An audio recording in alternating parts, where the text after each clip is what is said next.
What if Naruto was Apex Ghoul Emperor, Death Sage of Tokyo Touka X Edo Chapter 1, Death Sage Rising Pain? That was the first thing Naruto registered. Not the dull ache of training or the sharp sting of a kunai wound, this was something entirely different. Every cell in his body felt like it was being ripped apart and reassembled wrong. He forced his eyes open, blinking against the harsh glow of unfamiliar lights. Towering structures of glass and steel stretched toward the night sky. No trees. No familiar Konoha skyline. Just the endless drone of machinery and the stench of something he couldn't name. Where the hell am I? Naruto pushed himself up from the damp alley floor, his orange jacket torn and stained with blood, his blood. The last thing he remembered was the fight. Kagaya had opened a dimensional rift, and he and Sasuke had been trying to seal her when everything went white. Now this. A searing pain shot through his abdomen, dropping him to his knees. His stomach twisted with a hunger unlike anything he'd ever experienced. Not ramen cravings. This was primal. Consuming. Hey, you okay down there? A voice echoed from the mouth of the alley. A middle-aged man in a rumpled suit peered at him, concern etched across his face. Naruto tried to answer, but another wave of hunger crashed through him. The man's scent suddenly filled his nostrils, rich, meaty, irresistible. Naruto's vision blurred, then sharpened with startling clarity. Kid, you need a hospital. The man stepped closer. Stay back, Naruto gasped, clutching his stomach. Something was wrong. Very wrong. His back muscles spasmed violently. The man reached for his phone. I'm calling an ambulance. I said stay back. Naruto's shout ended in a growl that didn't sound human. His back erupted in pain as something burst from his shoulder blades, writhing, blood-red tendrils that whipped through the air. The man screamed, stumbling backward. Ghoul. You're a fucking ghoul. Before Naruto could process what was happening, his body moved on instinct. The red appendages shot forward, impaling the man through his chest and lifting him off the ground. No. I didn't mean to. Naruto's protest died as the hunger overwhelmed him. His jaw stretched painfully, teeth elongating into fangs. The next few minutes passed in a red haze of feeding frenzy. When awareness returned, Naruto was hunched over the man's partially devoured corpse. What? What did I just do? He staggered back, looking down at blood-soaked hands. What's happening to me? His reflection in a broken window stopped him cold. One eye glowed crimson with a black scara, not the Sharingan or the Ninetales eyes, but something alien. Naruto focused inward, searching for Kurama's chakra. It was there, but different, twisted and fused with something foreign. Kurama. Talk to me, damn it. The fox's presence stirred sluggishly. Kit, we're changed. Our chakra, your body. I don't know where we are, but we've merged with something else. Merged with what? And where the hell are we? A different world. The dimensional rift must have. Kurama's voice faded as sirens wailed in the distance. Hey! You there! A flashlight beam cut through the darkness. Two figures in dark coats approached, one carrying a metal case. Ghoul activity reported in this area. Identify yourself. Naruto's instincts screamed danger. These weren't ANBU or regular police. I don't want trouble, Naruto started, raising his hands. I'm just, confirmed Ghoul. RC cells off the charts. The shorter investigator snapped open his case, pulling out what looked like a mechanical blade. And it's feeding in the open. Call for backup. Naruto dodged as the blade whistled past his head. Hey! I said I don't want trouble. Save it, monster. Class 2 investigators Kusaba and Ippei, CCG. You're not leaving this alley alive. The taller investigator circled to Naruto's right, a similar weapon in hand. Naruto's mind raced. These guys clearly weren't interested in talking, and something told him they hunted whatever he'd become. He formed his hands into a familiar seal. Shadow Clone Jutsu. Chakra surged through his system, but instead of the usual clean flow, it felt turbulent and hungry. 5 clones popped into existence, but each had the same blood-red eye and strange tendrils sprouting from their backs. The investigators froze. What the hell? Ghouls can't do that. Naruto didn't wait for them to recover from their shock. Let's go. His clones charged, driving the men back toward the alley entrance. The taller investigator swung his blade, dispersing one clone in a puff of smoke. Some kind of illusion. Don't let it distract you. Naruto formed a Rasengan, the blue chakra sphere swirling in his palm, but streaks of red twisted through it, making it unstable. He slammed it into the ground between the investigators, sending concrete chunks flying and creating a smokescreen of dust. I'm outta here. Using the confusion, Naruto leapt upward, his newfound appendages instinctively propelling him to the rooftop with shocking strength. He ran across the unfamiliar cityscape, jumping from building to building.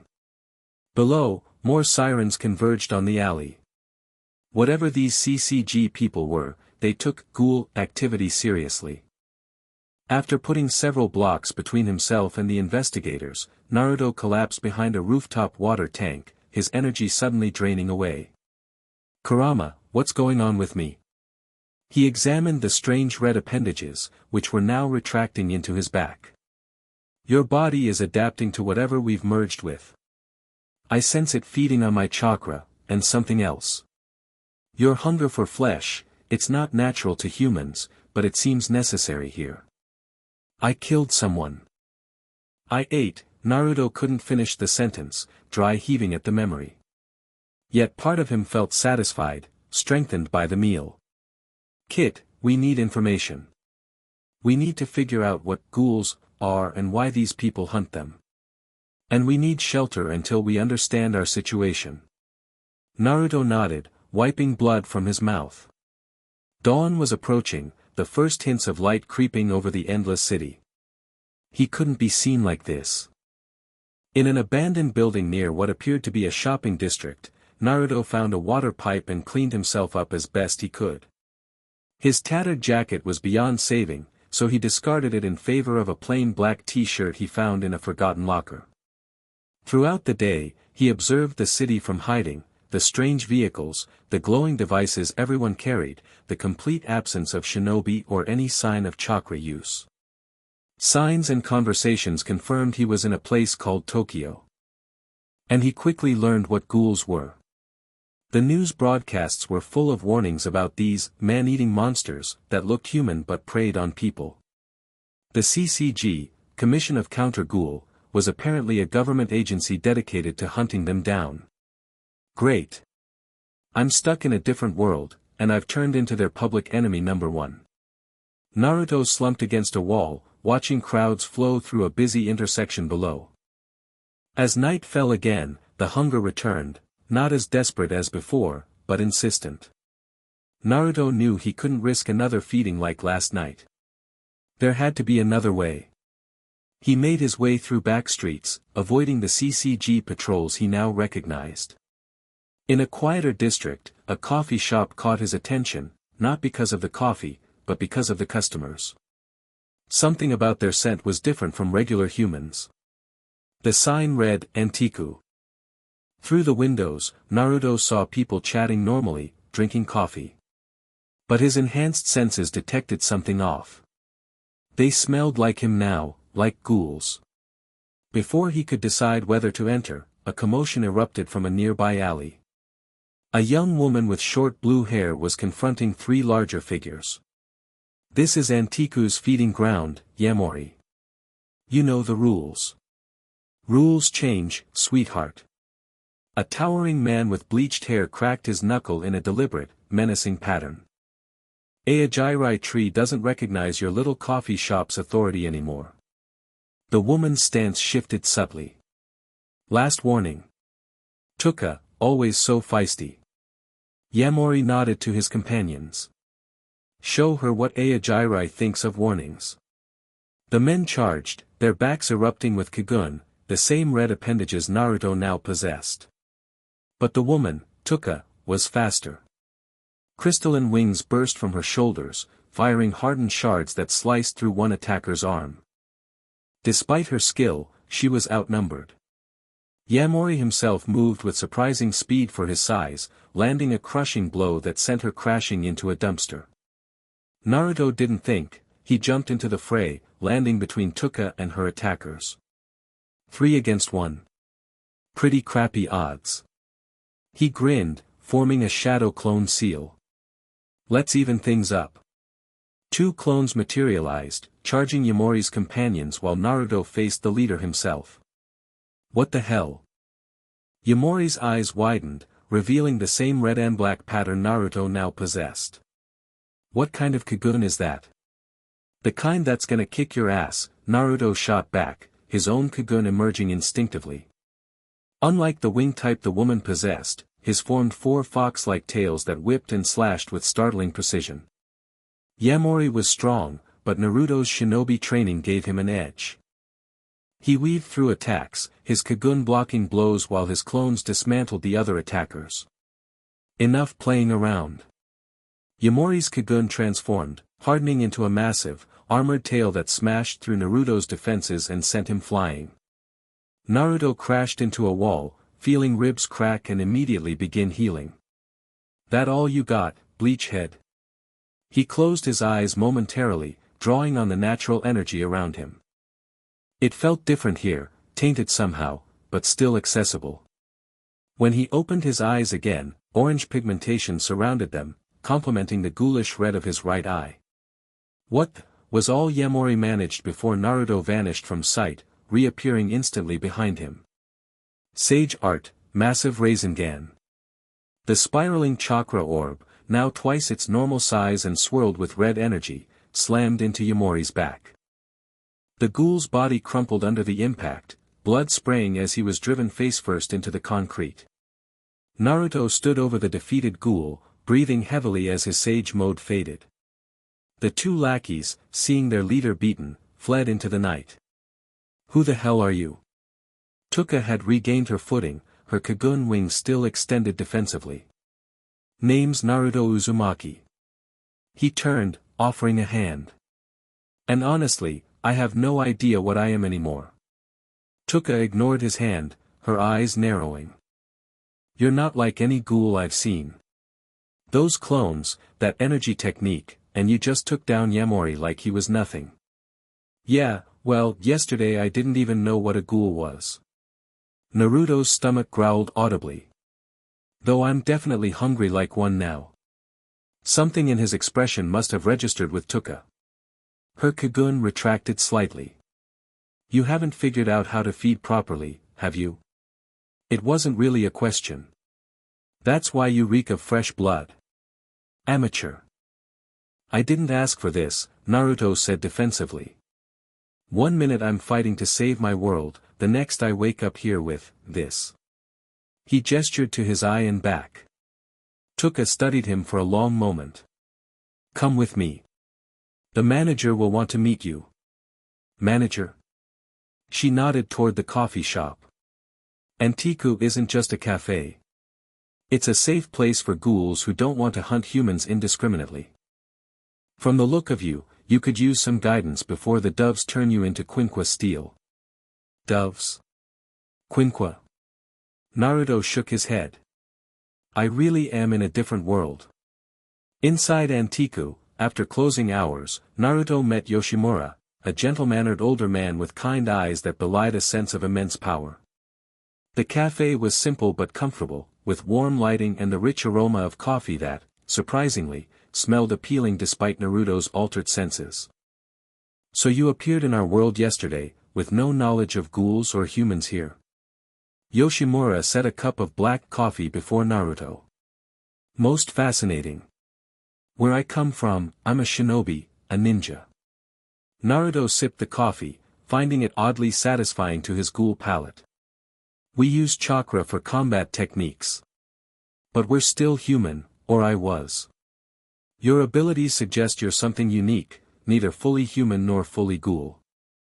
Yoshimura's gaze was calculating despite his grandfatherly demeanor. Your chakra appears to have merged with kakuho, the organ that produces a ghoul's kagun. Touka leaned against the counter, arms crossed. So what are you going to do with him? He's dangerous. The CCG will be hunting him already after that display with Yamori.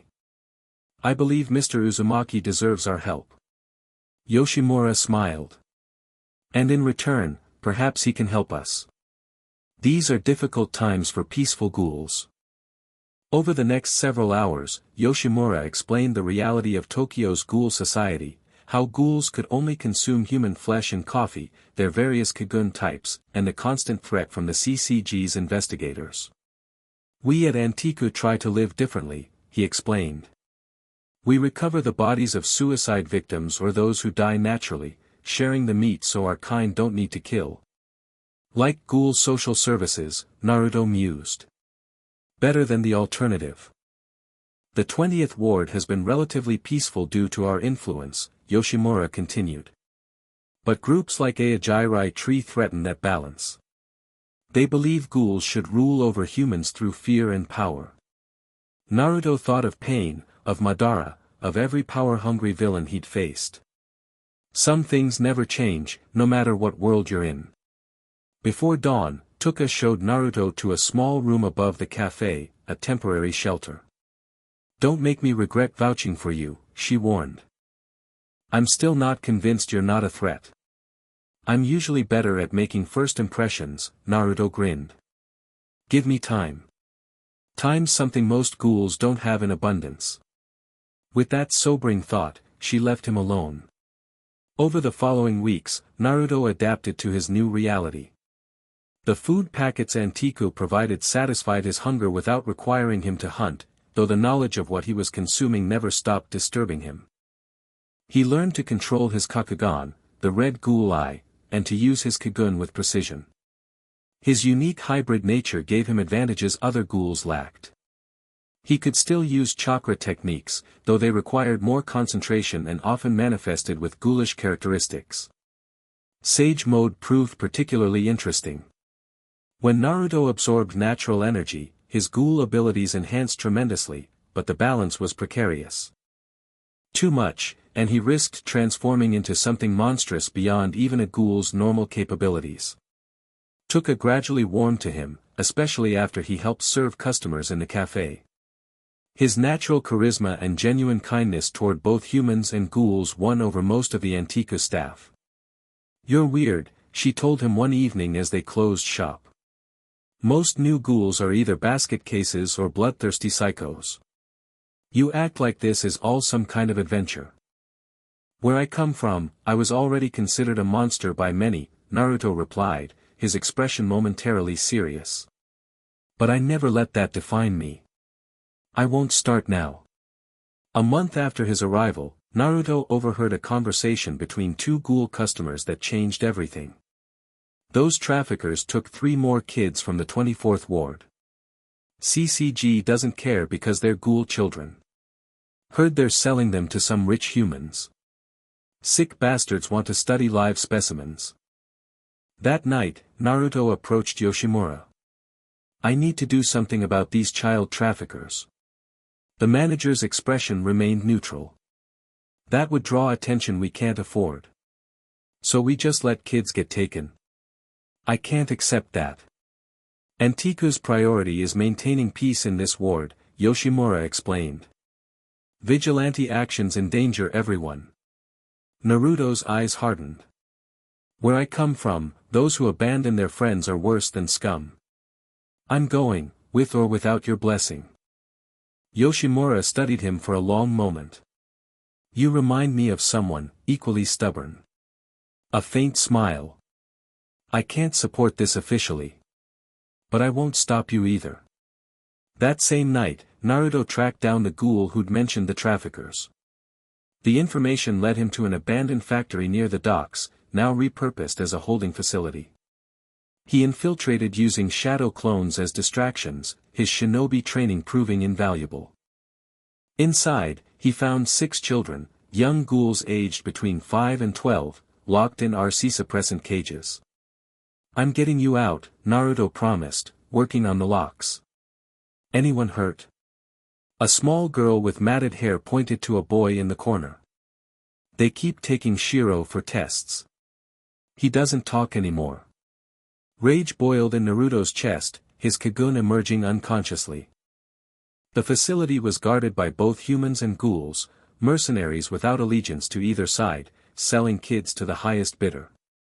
He created a shadow clone to escort the children once freed. "Take them to the rendezvous point. I'll handle the guards. You're not taking those merchandise anywhere." A heavy-set man in an expensive suit appeared, flanked by 4 guards with specialized weapons.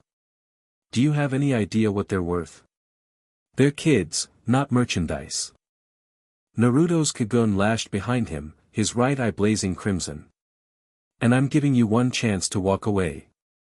The man smirked. "Do you know who I am?" "Hideo Washima. I supply special specimens to clients the CCG doesn't even know exist." "Don't care." Naruto's clone ushered the children toward an exit. Washima nodded to his guards. "Kill him. Recover the merchandise." The guards moved with practiced efficiency, revealing themselves as experienced ghoul hunters. Their weapons, quinqua made from harvested Kagun, sliced through the air with lethal precision. Naruto dodged, his enhanced reflexes keeping him ahead of their attacks. He formed a Rasengan, the spiraling chakra tinted with red Kagun energy. "That won't save you," Washima sneered. "My men have taken down SS-rated ghouls. Good for them." Naruto created 3 more shadow clones, each forming their own Rasengan. "Let's see how they handle a shinobi." The battle destroyed half the facility. Naruto's clones overwhelmed the guards with coordinated attacks, while his Kagun, now evolved into a fox-like form that covered his body like armor, deflected quinqua strikes. Washima attempted to flee when his guards fell, but found his escape cut off by Naruto, who dropped from the ceiling directly in his path. Please. I'm just a businessman." Washima backed away, falling over his own feet. "I can pay you double whatever Antiku's offering. You think this is about money?" Naruto lifted him by his collar. "Those are children you've been torturing. They're ghouls. Monsters. We're advancing science. The only monster I see is you." Naruto's grip tightened. What happened next would later be told with fear and awe throughout Tokyo's wards. Washima's screams alerted a CCG response team that had been monitoring his operation, hoping to catch bigger fish. Led by Special Class Investigator Kusuke Huji, the team stormed the facility just as Naruto was ensuring the last children escaped. CCG. Freeze. Huji led 5 investigators, each wielding specialized quinqua. "You're surrounded, ghoul." Naruto assessed his options. He was tired from the fight, and while his stamina remained exceptional, he didn't want to kill humans just doing their job. "I'm not looking for a fight with the CCG," he called out. "I'm just rescuing kids." "Kids you were planning to eat later?" Huji's quinqua extended into a whip-like form. "We know all about ghouls' appetites. You've got it wrong." Naruto raised his hands. Washima was trafficking them for experiments. Check his records. Save your lies. Huji charged, his quinqua lashing out with incredible speed. Naruto barely dodged, the whip slicing through his shirt and drawing blood. His wound healed almost instantly, a combination of his Jinchuriki recovery and ghoul physiology. The fight spilled outside, where rain had begun pouring over the dockyard. Naruto held back, trying not to seriously injure the investigators while defending himself. "Huji," one investigator called. "This ghoul's different. His RC levels are off the charts." "Doesn't matter." Huji pressed his attack. "All ghouls die the same." Realizing he couldn't end this peacefully, Naruto decided to demonstrate enough power to force a retreat. He created distance between himself and the investigators, then closed his eyes. The natural energy flowed into him, mixing with his chakra and ghoul power. When his eyes opened, they displayed a unique combination, orange pigmentation of sage mode around a ghoulish Kakugan. What the hell? Hoji faltered. What kind of Kagun is that? Naruto's appearance had transformed. His Kagun formed a glowing cloak reminiscent of his Nine Tails mode, but with physical red tails instead of chakra. Black markings ran across his skin, and his whisker marks deepened. I don't want to hurt you, Naruto's voice resonated with power. But these children deserve freedom. Monster. Hoji renewed his attack, his quinqua transforming into a barbed spear. What happened next became legend. Naruto moved with such speed that the investigators could barely track him. His Kagun-enhanced Sage mode granted him strength that shattered quinqua weapons and reflexes that made the CCG's best look like amateurs. One by one, he disabled the investigators without killing them, breaking weapons, inflicting non-lethal wounds, creating openings to escape rather than finish them. Only Hoji remained standing, his quinqua broken, rain-washing blood from multiple cuts across his body. What are you waiting for? He snarled. Finish it. Naruto stood before him, his power receding. I'm not a killer. Not if I can help it. All ghouls are killers. It's your nature. I decide my nature. Naruto turned away. Tell your superiors, the children are off limits. Anyone who traffics in lives will answer to me. Who are you? Hoji called after him. Naruto looked back, his sage-marked Kakugan gleaming in the rain. If you need a name, call me the Death Sage. By morning, the story had spread through both human and ghoul circles. The CCG issued an urgent bulletin about a new SS-rated ghoul with unprecedented abilities. They called him Death Sage after Hoji's report, noting his strange fighting style and the sage markings observed around his Kakugan. In ghoul society, the tale took on mythic proportions. A new power had emerged, neither Aojirai Tree nor CCG, who rescued ghoul children and defeated a special class investigator without killing. At Antiku, Yoshimura received Naruto with a thoughtful expression. You've certainly made an impression. I couldn't let those kids suffer. Naruto accepted the coffee Touka silently offered. What happens to them now? We've placed them with safe houses throughout the wards. Yoshimura's gaze was calculating. But you've painted a target on your back. The CCG won't rest until they've eliminated the Death Sage. Let them try. Naruto sipped his coffee. More importantly, those traffickers had backers, powerful ones. This goes beyond just the CCG and ghouls. Touka finally spoke. You could have been killed. Or worse, captured for their experiments. But I wasn't. Naruto grinned at her. Worried about me? Worried you'll bring the doves down on all of us, she snapped, but her expression betrayed genuine concern. In the weeks that followed, Naruto established a new sanctuary for peaceful ghouls, an underground network of tunnels and abandoned subway stations beneath the 24th ward. He recruited both ghouls and sympathetic humans, creating a community that survived without hunting. Antiku became his above-ground connection, with Touka serving as his most trusted lieutenant despite her constant complaints about his recklessness. His reputation grew with each passing day. The Death Sage became a symbol, feared by violent ghouls and the CCG alike, but increasingly respected by those seeking an alternative to the endless cycle of hunting and extermination. 2 months after the warehouse incident, Naruto stood atop Tokyo Tower at midnight, surveying the city that had become his new battleground. His enhanced senses detected a presence behind him, someone who had approached without making a sound. Impressive view, isn't it? A soft female voice, almost childlike but with an undercurrent of danger.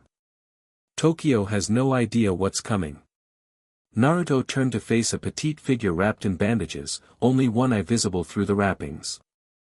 Despite her size, her aura radiated immense power. You're the one-eyed owl. Naruto had heard whispers of this legendary SS-rated ghoul who led a Jiraiya tree from the shadows. And you're the Death Sage. She tilted her head, studying him. The whispers don't do you justice. You're far more interesting up close. What do you want? To meet the ghoul who's neither ghoul nor human. The one who fights like no other. She stepped closer. The one who might actually understand what I'm trying to accomplish. And what's that?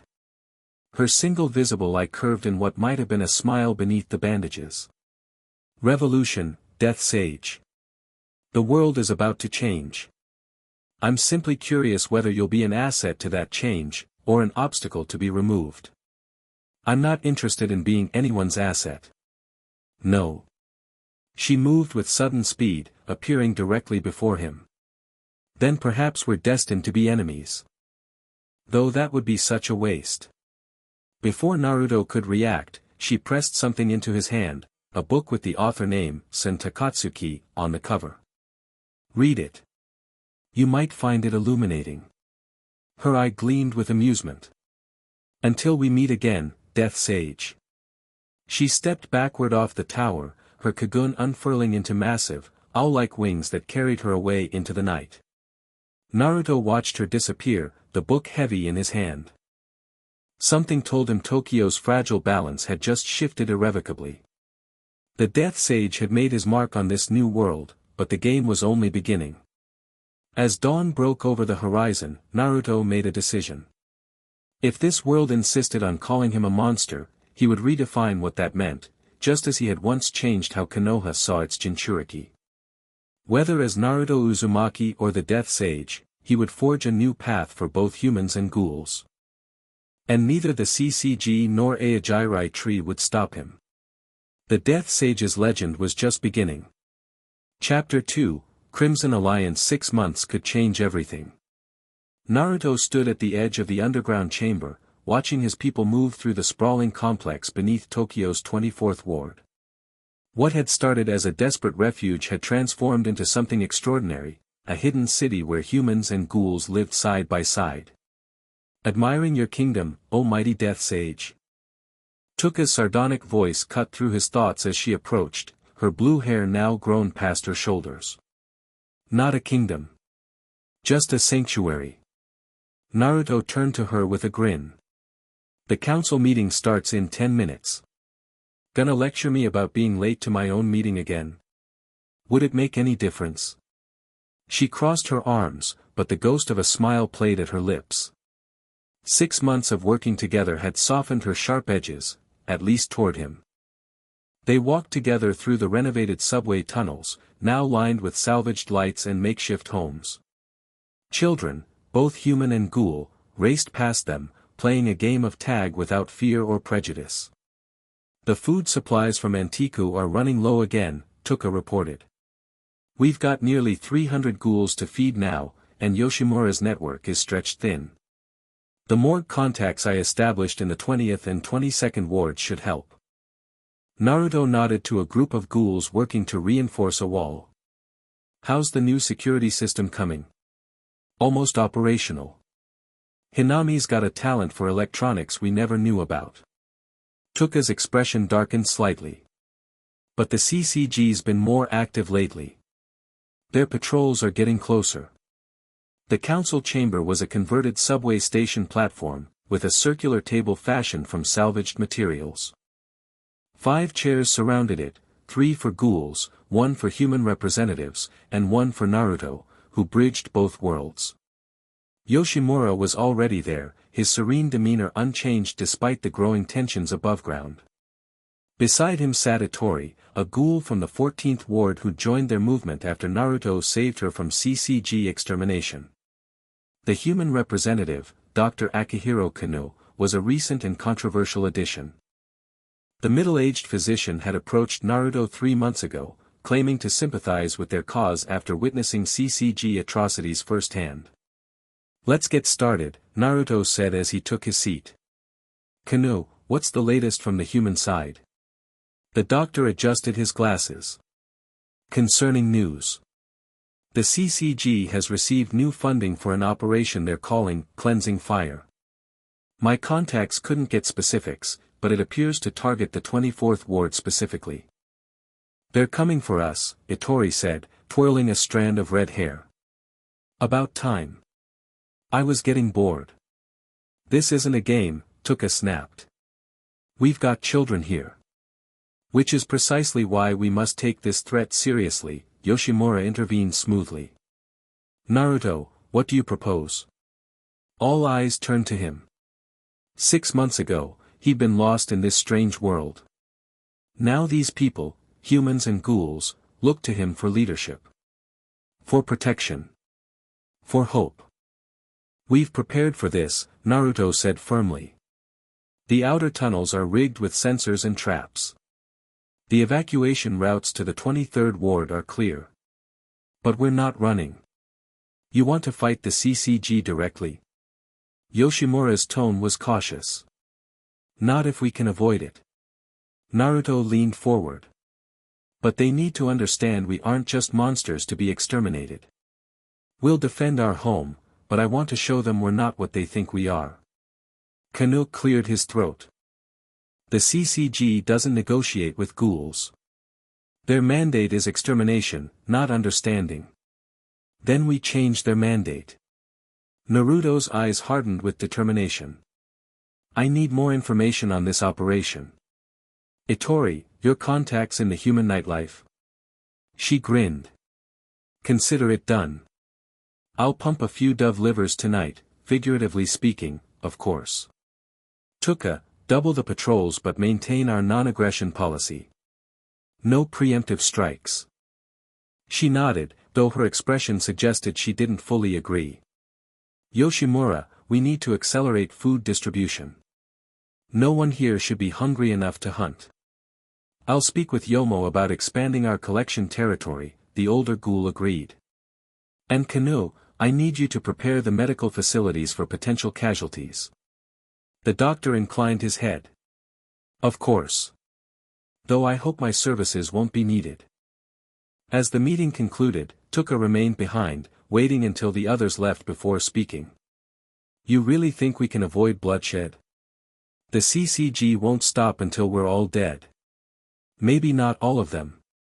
Naruto moved to a large map of Tokyo pinned to the wall. Remember, I've changed stubborn minds before. Touka snorted. This isn't one of your ninja pep talks that magically converts enemies to friends. No, it's harder. He traced the boundary of their territory on the map. But not impossible. Trust me, Touka. Something shifted in her expression. I do trust you. That's what scares me. The silence between them grew charged. 6 months of fighting side by side, of building something unprecedented in this world, had created a bond neither fully acknowledged. We should, Naruto started. Hunt, Touka finished abruptly. We should go hunting. For information, she clarified quickly. The usual CCG hangouts. Naruto grinned. Thought you'd never ask. Their hunts had become a nightly ritual, reconnaissance disguised as necessary food gathering. They'd prowl the city together, monitoring CCG movements while seeking recently deceased humans whose flesh could feed their community. That night, they moved across Tokyo's rooftops with practiced ease. Naruto's chakra control combined with his Kagun made him practically unstoppable in urban terrain, while Touka's agility and intimate knowledge of the city's layout kept them invisible to the CCG's normal surveillance. 3 doves at the south entrance to the ward, Touka murmured, crouching beside Naruto on a water tower. That's the 5th checkpoint tonight. They're establishing a perimeter. Naruto frowned, his enhanced senses picking up details at a distance. Those cases they're carrying, new Quinqua models. I haven't seen that design before. They continued their circuit, cataloging CCG positions and movement patterns. Near the harbor district, they paused to investigate an unmarked van unloading equipment into a nondescript warehouse. That's not CCG standard issue, Naruto observed, his sage mode activated to enhance his sensory abilities. Different uniforms, different gear. Special ops. Touka suggested. Maybe. Or something else entirely. A familiar scent caught Naruto's attention. Blood. Fresh. They circled the warehouse, finding a service entrance unguarded. Inside, they discovered not a CCG operation but a private research facility. Cages lined one wall, each containing a ghoul in various states of distress. Medical equipment and surgical tools suggested experimentation. What the hell is this place? Touka whispered, her Kagun manifesting instinctively at the sight. Before Naruto could answer, a voice echoed from speakers overhead. Intruder alert in Section 3. Security response required. So much for stealth, Naruto muttered.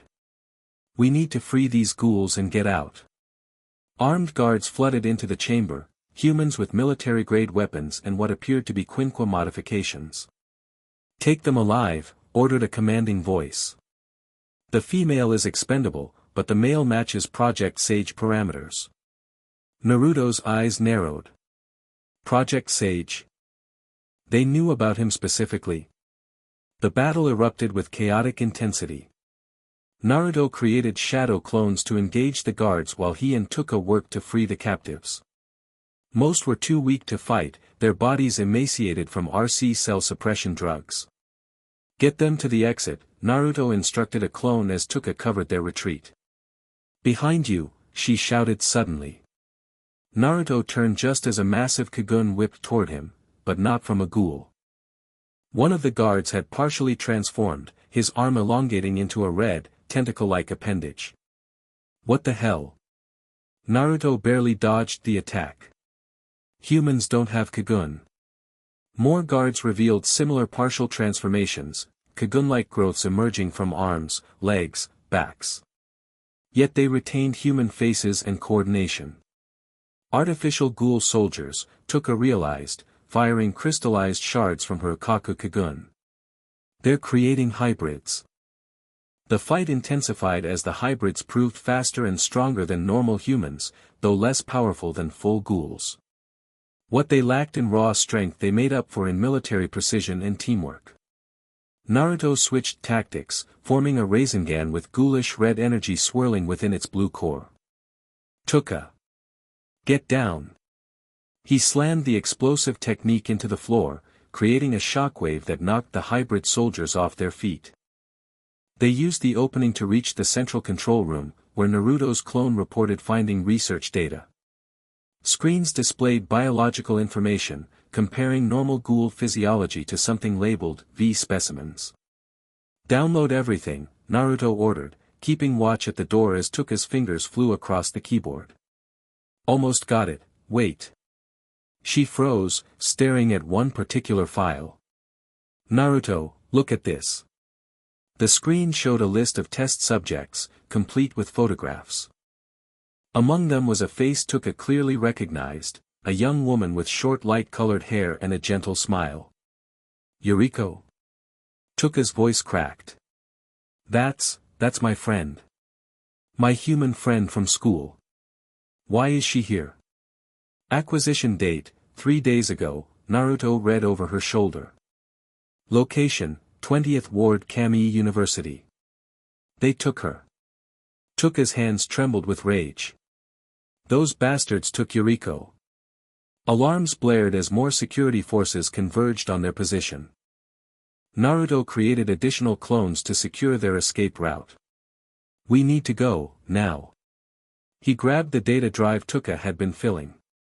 We'll find her, I promise. They fought their way out, escorting the freed ghouls through service tunnels that eventually connected to their underground network. By the time they reached safety, dawn was breaking over Tokyo. Back at the sanctuary, Naruto called an emergency council meeting. The rescued ghouls were being treated in their medical facility, while Touka paced anxiously, refusing treatment for her own wounds. This changes everything, Naruto told the assembled leaders, displaying the stolen data on a salvaged projector. These aren't CCG operations. According to these files, they're run by something called the V Organization, a shadow group that's been experimenting with human-ghoul hybridization. Yoshimura murmured, an unreadable expression crossing his face. So they've become this bold. You know them? Naruto asked sharply. The older ghoul nodded slowly. Only by reputation. They operate beyond the CCG's official purview, a power that's existed for centuries, manipulating both humans and ghouls from the shadows. And now they're creating artificial half-ghouls, Kano noted, studying the data with disturbing intensity. Fascinating work, if ethically reprehensible. Ethics? Touka snapped. They kidnapped my friend. A human with no connection to this world. Which is why we're going to get her back, Naruto said firmly. Tonight. Yoshimura frowned. Naruto, this isn't a simple rescue operation. If V is involved, you'll be facing an enemy far more dangerous than the CCG. I'm not asking permission. Naruto's eyes shifted to their ghoulish state, a hint of his determination. But I am asking for help. Any volunteers? Touka stepped forward immediately. You couldn't stop me if you tried. Ittori shrugged with a grin. Sounds like fun. Count me in. To everyone's surprise, Kano also volunteered. My medical expertise may prove useful, particularly if the prisoners have been experimented on. Plans formed quickly. The stolen data revealed 3V facilities across Tokyo, with the primary research center located beneath an innocuous office building in the First Ward, the heart of CCG territory and the most heavily guarded district in the city. It's a suicide mission, Yoshimura warned as they prepared to depart. Then it's a good thing I'm hard to kill, Naruto replied with a confidence he didn't entirely feel. As night fell, their small strike team moved through Tokyo with practiced stealth. Naruto's shadow clones provided reconnaissance, identifying patrol patterns and security measures. The V facility's exterior was unremarkable, a corporate office tower with standard security. The true defenses began underground, where retinal scanners and armed guards protected the entrance to the research complex. How do we get past those scanners? Touka whispered from their observation point across the street. Naruto's answer came in the form of a guard quietly subdued by a clone, dragged to their position unconscious but unharmed. We borrow his eyes, Naruto said grimly. Temporarily. Using the guard's security clearance, they infiltrated the lower levels, moving through sterile corridors lined with laboratories and observation rooms. Many contained human subjects in various stages of Kagun implantation, most unsuccessful, judging by the physical deformities and restraints. This is barbaric, Touka hissed as they passed a room where researchers casually documented a test subject's deterioration. Focus on finding Yuriko, Naruto reminded her. We can't save everyone tonight. They located the holding cells for recent acquisitions on the 4th sublevel. Kano accessed the security system, disabling alarms for their section while maintaining them elsewhere to avoid suspicion. Yuriko was in cell 23B, curled on a cot, her university clothes replaced with a paper medical gown. When Touka called her name, she looked up with disbelieving eyes. Touka. Is that really you? Her voice was hoarse.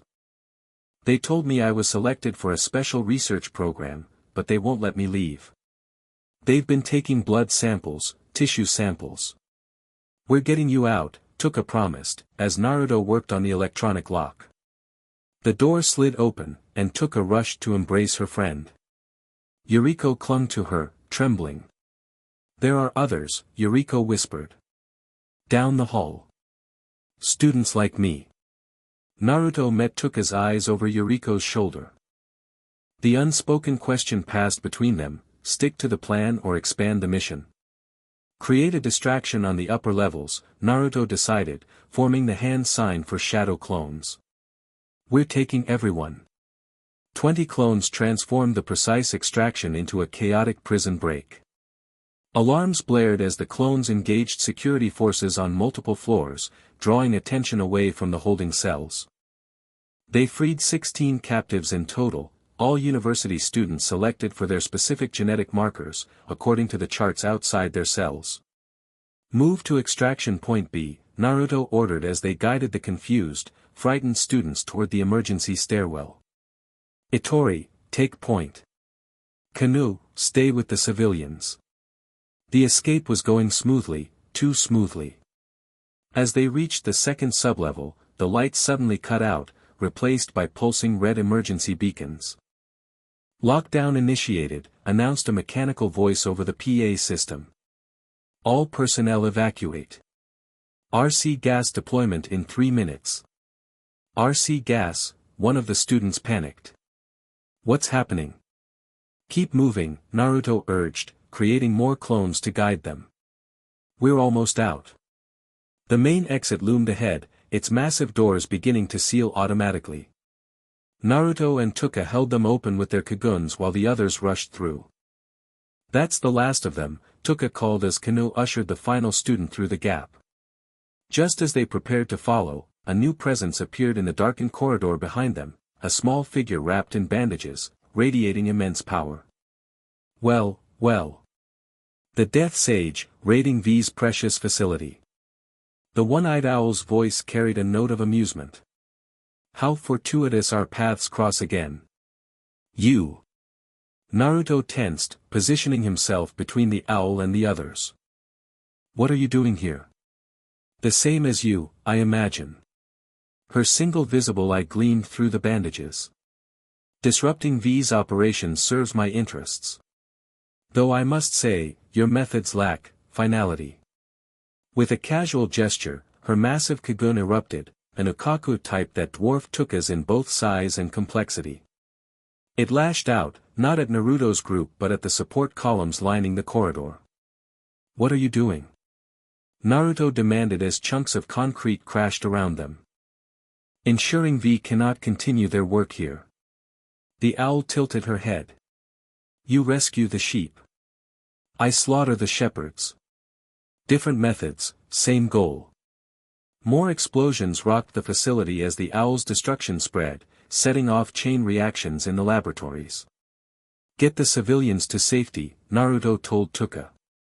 I'll handle this. Like hell, Touka retorted. I'm not leaving you with that psychopath. Psychopath? How hurtful. The owl's kagun shifted, crystallizing into deadly projectiles. And here I thought we might become friends. The attack came without warning, a barrage of Okaku shards that filled the corridor with lethal speed. Naruto's chakra cloak activated instinctively, his tailed kagun deflecting the assault while Touka's wings provided additional cover. Go! Naruto shouted to the others. Now! Kanu led the rescued students through the exit while Itori hesitated, clearly torn between following orders and joining the fight. This isn't your battle, Itori, Naruto insisted. Get those people to safety. With a reluctant nod, she followed Kanu, leaving Naruto and Touka facing the one-eyed owl in the collapsing facility. 2 against 1. The owl laughed, the sound childlike and disturbing. How unfair, for you. She moved with blinding speed, her kagun transforming into a weapon unlike anything Naruto had seen, part blade, part whip, entirely lethal. It sliced through concrete and steel as if they were paper. Naruto countered with his own unique style, shadow clones attacking from multiple angles while his main body entered a partial sage mode, enhancing his sensory abilities and physical strength. Touka provided ranged support, her crystallized Okaku shards precision targeted at the owl's blind spots. They fought as a seamless team, months of training and hunting together creating an unspoken coordination. Yet the owl matched them effortlessly, her movements suggesting she was barely exerting herself. When Naruto landed a Rasengan on her kagun, she actually laughed. Fascinating technique. Human chakra manipulation with Ghoul power amplification. Her eye curved in what might have been a smile beneath the bandages. You're even more interesting than I anticipated, Death Sage. The building continued to collapse around them as the battle intensified. Emergency systems failed, and the promised RC gas began hissing from vents in the ceiling. We need to finish this, Touka called, her movements slowing as the gas affected her more severely than Naruto, whose hybrid nature provided some resistance. Finish? We've barely started. The owl seemed unaffected by the gas, her attacks maintaining their lethal precision. Naruto realized they couldn't win this conventional battle, not against an opponent of this caliber, not in a collapsing building filling with RC suppressant gas. They needed an exit strategy. Touka, cover me. He formed a familiar cross sign, channeling significant chakra despite the increasingly oppressive atmosphere. Multi-shadow clone jutsu. 50 clones materialized throughout the complex, each executing the same technique simultaneously, Rasengan strikes at key structural points that had already been weakened by the owl's attacks. The effect was catastrophic. The sublevel collapsed in a controlled demolition pattern, creating a direct path to the surface while burying much of the facility beneath tons of rubble. Time to go. Naruto grabbed Touka, who was now struggling to maintain consciousness as the gas thickened. Running away. The owl's voice echoed through the chaos. How disappointing. Not running. Naruto's chakra cloak expanded, forming a protective bubble around himself and Touka. Just changing the battlefield. With a massive leap enhanced by both chakra and his Kagun, Naruto shot upward through the collapsing levels, the owl following close behind. They burst into the night air amid a plume of dust and debris, landing on an adjacent rooftop as the office building imploded below. Sirens wailed as CCG and emergency vehicles converged on the scene. The owl landed gracefully nearby, her Kagun retracting to a more manageable size. Quite the escape artist, she commented, seemingly untroubled by the destruction or the approaching authorities. But what now, Death Sage? Your little rescue has exposed your existence to V. They won't stop hunting you. Let them come. Naruto set Touka down gently, her breathing steadying as fresh air replaced the RC gas in her lungs. I've been hunted before. Such confidence. The owl's head tilted curiously. Yet you spared the researchers below. Mercy is a luxury in our world. I'm not from your world, Naruto reminded her. And I don't need to kill to win. An interesting philosophy. She stepped closer, her diminutive form belying the monstrous power she contained. Perhaps that's why you intrigue me so. CCG helicopters appeared on the horizon, searchlights cutting through the smoke-filled night. Their time was running out. We should go, Touka urged, regaining her strength. The whole city will be looking for us after this. Your companion is wise. The owl's eye curved again in that hidden smile. But before you disappear, Death Sage, I offer a proposition. I'm listening, Naruto replied cautiously. V is merely the visible hand of the Washu clan, the true power behind the CCG and the architects of the human-ghoul conflict. Tonight you've bloodied their knuckles, but the body remains unharmed. The Washu clan. This was new information, and potentially valuable. Ancient and powerful, and now your enemy as much as mine. The owl's tone became serious. I propose an alliance. My Aojirai tree has the numbers and intelligence. Your sanctuary has unique abilities and human sympathizers. Together, we could strike at the heart of the Washu. Touka tensed beside Naruto. We don't work with terrorists. Aojirai kills innocent humans indiscriminately. War requires sacrifice, the owl dismissed. But perhaps certain, operational adjustments could be negotiated. The helicopters were closing in, their searchlights sweeping nearby buildings. I'll consider it, Naruto said finally. But I have conditions. Of course you do.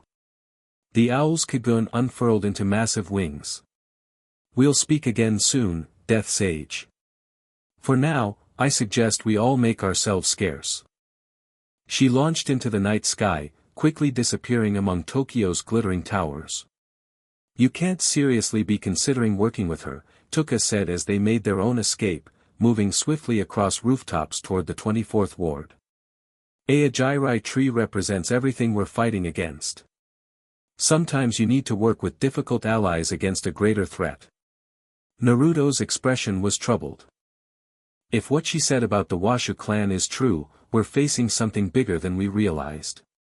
Yuriko and the other rescued humans were safely delivered to a sympathetic hospital with a cover story about a corporate kidnapping for illegal drug trials. For her part, Yuriko had seen enough to question the official narrative about ghouls, though Touka still hesitated to reveal her true nature to her friend. She's always believed ghouls are monsters, Touka confessed to Naruto as they shared coffee on a quiet rooftop the following evening. How do I tell her I'm one of them? That I've been lying to her all this time. The same way I told my friends about the Nine Tails, Naruto replied. With truth and trust. Give her a chance to see you, not just what you are. Their conversation was interrupted by the arrival of Itori, her usual playful demeanor replaced with uncharacteristic seriousness. We've got trouble, she announced without preamble. Big trouble. The CCG's mobilizing across all wards, some kind of coordinated operation. And they're starting with the 24th. Operation Cleansing Fire, Naruto realized. How soon? Dawn, Itori replied grimly. And that's not all. The word on the street is they've got new toys, specialized quinqua designed specifically for you, Death Sage. Naruto's mind raced through contingencies. Their sanctuary housed over 300 ghouls now, plus human allies and children of both species. Evacuation would be chaotic and dangerous, but standing their ground against a full CCG assault was potentially catastrophic. Get back to the sanctuary, he instructed Itori. Start moving the children and non-combatants through the eastern tunnels to our backup location. Touka, I need you to coordinate our defenders. And you? Touka asked, already knowing she wouldn't like the answer. I'm going to create a diversion. Naruto's expression hardened. Something big enough to draw their attention while our people escape. That's suicide, she protested. It's strategy. He gripped her shoulders gently. I need you to lead our people if something happens to me. Something shifted in Touka's eyes, fear, determination, and something deeper she still wouldn't name. Nothing's going to happen to you, she said fiercely. Because I'm coming with you. Dawn found them atop the ward boundary marker, watching as CCG vehicles formed a perimeter around the known entrances to the underground complex. Special class investigators led squads of suited agents, all carrying customized quinqua and RC suppressant grenades. I count 15 squads, Touka murmured. At least 200 operatives. Plus helicopter support and what looks like heavy ordnance. Naruto frowned at the military-grade equipment being unloaded. They're not taking chances. Their plan was simple but risky, create a spectacular display of power to the north, drawing CCG forces away from the southern evacuation routes. The civilians would escape while a rear guard of volunteer fighters covered their retreat before disappearing themselves. Ready? Naruto asked as the first CCG squads began moving into position. Touka nodded, her Ikaku Kagun already forming crystalline wings behind her. Try to keep up, Death Sage. They attacked with coordinated precision, Naruto's shadow clones creating instant chaos while Touka's aerial bombardment forced the CCG squads to deploy defensive formations. The Death Sage. The call went up immediately, followed by urgent radio communications as commanders redirected forces to their position.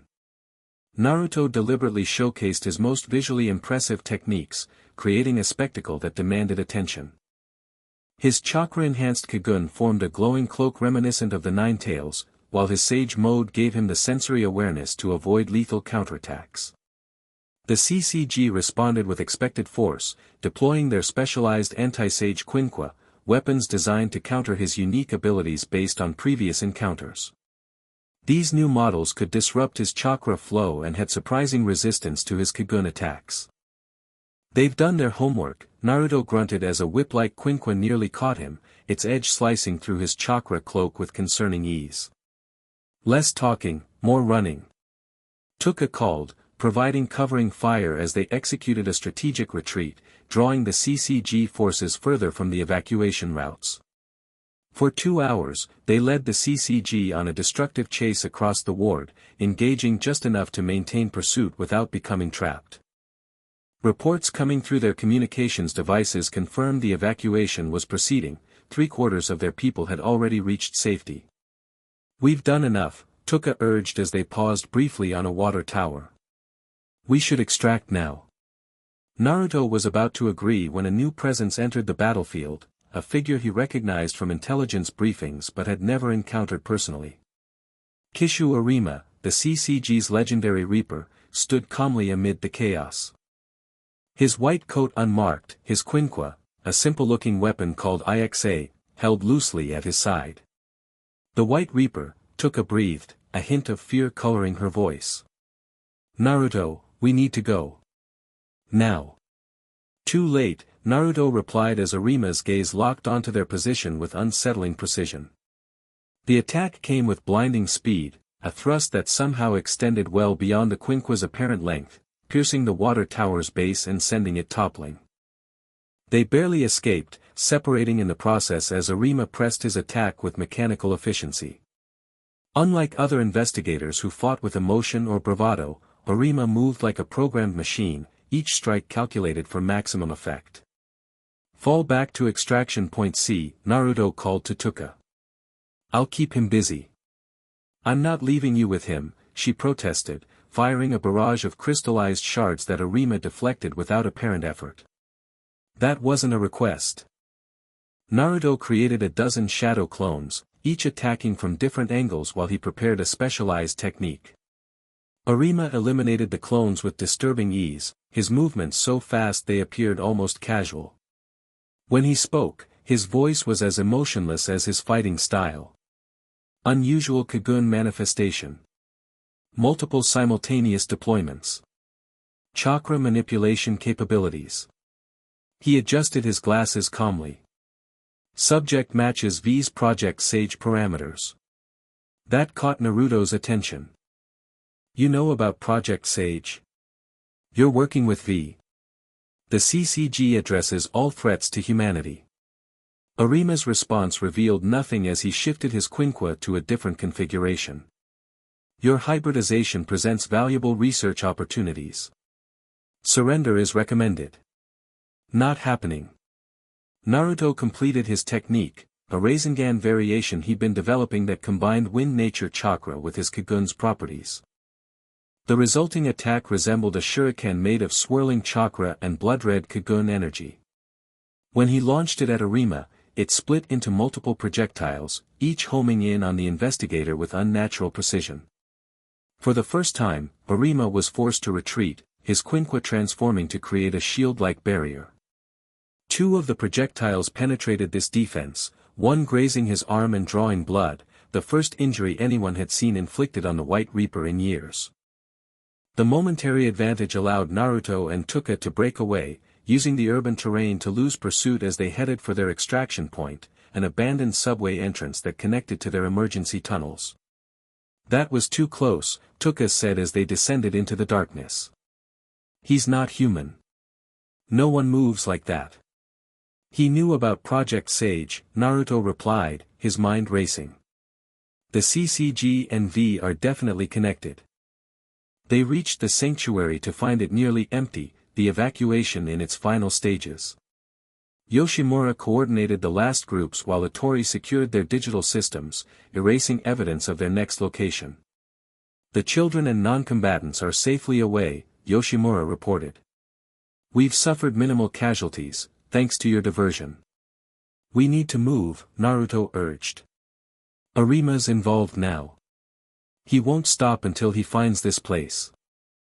As if summoned by his words, the distant sound of breaching charges echoed through the tunnels. "They've found the northwest entrance," Itori called from her surveillance station. "Multiple squads, heavy weapons. Everyone out through the eastern tunnels," Naruto ordered. "I'll collapse the main chambers behind us." They moved quickly, the remaining defenders covering the final evacuation groups. Naruto placed explosive tags, a shinobi technique he'd adapted using local materials, at key structural points. As the last of their people disappeared into the escape tunnels, Naruto prepared to trigger the demolition sequence. A familiar voice stopped him. "Fascinating infrastructure you've developed here, Death Sage." He turned to find a slender woman with green hair and glasses standing calmly amid the evacuation chaos. Though he'd never seen her in this form, her scent and presence were unmistakable. "One-eyed owl," he acknowledged. "Or do you prefer another name in that form?" "Sen Takatsuki will do for now." She smiled, adjusting her glasses in a scholarly gesture at odds with the monstrous power he knew she possessed. "Though my closest associates call me Ito." "We don't have time for introductions," Touka interrupted sharply. "The CCG is right behind us." "Indeed they are." Ito seemed unconcerned. "Which is why I brought reinforcements." From the shadows emerged several figures in Aojirai Tree's distinctive cloaks, elite members of the terrorist organization that had been the sanctuary's enemies until now. "You accepted my alliance offer, then?" Naruto asked cautiously. "Let's call it a trial period." Ito's smile remained enigmatic. "My associates will cover your retreat while demonstrating Aojirai's commitment to our mutual goals." Touka's expression hardened with distrust. "We don't need your help." "Don't you?" Ito raised an eyebrow. "Arima alone has killed more SS-rated ghouls than the rest of the CCG combined. Your Death Sage impressed him, few can claim that distinction, but even he would fall eventually." The sounds of CCG advancement grew louder. They were running out of time. "Fine," Naruto decided. "Your people buy us time, we provide intelligence on V's operations. But no civilian casualties, CCG only." "Such strict conditions." Ito sighed dramatically. "But acceptable, for now. Tatara, Noro, ensure our new friends escape. The rest of you, prepare to greet our guests." Two particularly imposing Aojirai members nodded silently, moving to flank the evacuation route. The others spread out in combat formations, their kaguns manifesting in preparation for battle. "This doesn't feel right," Touka muttered as they moved toward the exit. "It isn't," Naruto agreed. "But sometimes you need to make difficult alliances. That's not what bothers me." Her gaze fixed on Ito's retreating form. "It's how she looks at you, like you're a particularly interesting experiment." Before Naruto could respond, the first CCG squads breached the main chamber. The battle erupted immediately, Aojirai's fighters engaging with characteristic brutality. "Go!" Ito called, her body already beginning the transformation into her owl form. "We'll find you when this is finished." They escaped as the underground sanctuary, the home they'd built over 6 difficult months, collapsed behind them in a series of controlled explosions. The dust of destruction followed them through the tunnels, a physical manifestation of the world they'd lost. By nightfall, their people had regrouped at the contingency location, a smaller network of tunnels beneath the 23rd Ward. The mood was somber despite the largely successful evacuation. Homes had been abandoned, possessions lost, security compromised. "We'll rebuild," Naruto promised the assembled refugees. "Stronger and safer than before." Many nodded, taking comfort in his confidence, but others showed the strain of repeated displacement. How many times could they flee before giving up entirely? Later, in a makeshift strategy room, Naruto met with his core leadership team to assess their situation. "Casualties?" he asked Yoshimura. 17 confirmed, the older ghoul replied gravely. "Mostly rear guard volunteers. Another 31 with significant injuries, though Dr. Kano expects full recoveries for most." "Speaking of our good doctor, where is he?" Naruto glanced around the room. "Missing since the evacuation began," Itori reported. "His quarters were empty beforehand, looks like he planned his exit." Touka's expression darkened. "I never trusted him. Too interested in our biology, especially yours, Naruto." Add him to our watch list, Naruto decided. If he surfaces, I want to know immediately. The meeting continued as they addressed immediate concerns, food supplies, medical needs, security protocols. Throughout it all, the question of Aojirai Tree and their tentative alliance hung over the proceedings like a shadow. We need to establish clear boundaries with Ito and her people, Yoshimura advised. Aojirai's methods are antithetical to everything we've built. Agreed, Naruto nodded. But they have intelligence on the Washu clan and V that we need. And after today, we could use the extra strength. They're killers, Touka insisted. Terrorists who target innocent humans to create fear. So were many of us, before we found another way, Naruto reminded her gently. People can change. Organizations can evolve. Their debate was interrupted by a lookout's report, someone approaching their new location using recognition signals. To everyone's surprise, the visitor was Ito Yoshimura, still in her human guise as Sen Takatsuki, carrying a satchel and wearing a satisfied expression. Knock knock, she said cheerfully as she was escorted into the strategy room. Hope I'm not interrupting. How did you find us so quickly? Touka demanded, instantly suspicious. I have my methods. Ito's smile revealed nothing. More importantly, I bring gifts.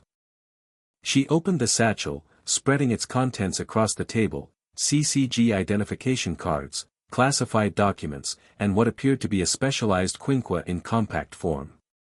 Spoils of war, she explained. The CCG was most careless with their belongings during our encounter. Naruto examined the documents, operation plans, personnel files, and most significantly, communications between CCG leadership and individuals identified only by V's insignia. This confirms the connection, he said, holding up a memo detailing Project Sage objectives. The CCG and V are working together to create human ghoul hybrids. With you as their primary research subject, Ito added. Congratulations on your celebrity status. The implications were disturbing. Naruto's unique abilities, combining chakra techniques with ghoul capabilities, represented something unprecedented in this world. If V could replicate or harness those abilities. What do they want with me specifically, he wondered aloud. Your regenerative capabilities alone would revolutionize their super soldier program, Yoshimura noted. Add your chakra manipulation and clone techniques. They could create an army of hybrid operatives, Touka finished grimly. Humans with ghoul powers but none of the feeding requirements or weaknesses. Ito watched this exchange with evident amusement. Now do you understand why I proposed our alliance? The Washu clan has manipulated the human-ghoul conflict for centuries. With your abilities and my organization, we could finally break their control. And replace it with what? Touka challenged. Aojirai's vision of ghoul supremacy? Such limited thinking, Ito sighed. I seek revolution, not mere dominance. The system itself must be destroyed before something new can emerge. Naruto studied her carefully. Behind her casual manner and playful tone, he sensed genuine conviction, and a deep, abiding rage that reminded him uncomfortably of Sasuke at his darkest. We need to know more, he decided. About V, about the Washu clan, about their true objectives. As it happens, I have a lead. Ito's smile turned predatory. A certain doctor who recently vacated your sanctuary with remarkable timing. Kanu, Naruto realized. You know where he is? Let's just say his departure aligned too perfectly with the CCG's attack to be coincidental. My sources tracked him to a private research facility in the 22nd Ward, one with V organization connections. The implications were clear. Kanu had been a spy, possibly feeding information to V about Naruto's abilities and the sanctuary's defenses all along. We need to pay our doctor friend a visit, Naruto said, his expression hardening. My thoughts exactly. Ito's eyes gleamed with anticipation. Shall we make it a date, Death Sage? I'm coming too, Touka interjected firmly, her glare challenging either of them to object. The more the merrier, Ito shrugged, though something like irritation flickered briefly across her features. They moved quickly, assembling a small strike team. Beyond Naruto, Touka, and Ito, they included two of Naruto's most trusted lieutenants and a single Aojirai executive named Tatara, a stoic, powerful ghoul who seemed to function as Ito's second-in-command. Their target was an unmarked facility disguised as a pharmaceutical research center, its true purpose hidden behind security measures that suggested military-grade protection rather than corporate secrecy. 14 guards visible, likely more inside, Naruto reported after scouting the perimeter. Mixed human and hybrid personnel, similar to the last V facility. 2 primary entrances, both heavily monitored, Tatara added in his characteristically terse manner. And an underground access point they don't want anyone to know about, Ito finished, pointing to a seemingly ordinary drainage system. Standard V architecture includes emergency evacuation routes for their precious researchers. Their infiltration proceeded with surprising smoothness. Ito's intelligence proved accurate, giving them access to the facility through maintenance tunnels that bypassed most security measures. Inside, they discovered an operation much larger than anticipated. Dozens of researchers worked in state-of-the-art laboratories, while subject containment areas housed both ghouls and what appeared to be failed hybrid experiments. "Look at this," Touka whispered, pointing to a chart displayed on a lab monitor. It showed a comparison between normal Ghoul Kagun development and an accelerated process labeled Prototype S, with Naruto's genetic markers clearly referenced. "They've been studying your cells since your arrival," Ito noted with clinical interest. "Impressive adaptation speed." There, Tatara indicated a secure area at the facility's center, where camera feeds showed Kano working alongside other researchers. Primary Research Division. They moved carefully through the facility, avoiding direct confrontation where possible. Naruto's shadow clones provided diversions when needed, allowing them to approach the central laboratory undetected. Through observation windows, they watched Kano directing a procedure on an unconscious subject, a young man whose body was being systematically modified with what appeared to be Kagun implants. "He's creating artificial half-ghouls," Naruto realized. "Like me, but manufactured." "His success rate appears minimal," Tatara observed dispassionately, noting the medical waste containers filled with failed organic material. "We've seen enough," Touka's voice was tight with disgust. "We should end this." Agreed, Naruto prepared to breach the laboratory. "Ito, Tatara, secure the exits. Touka with me. We're taking Kano alive for questioning."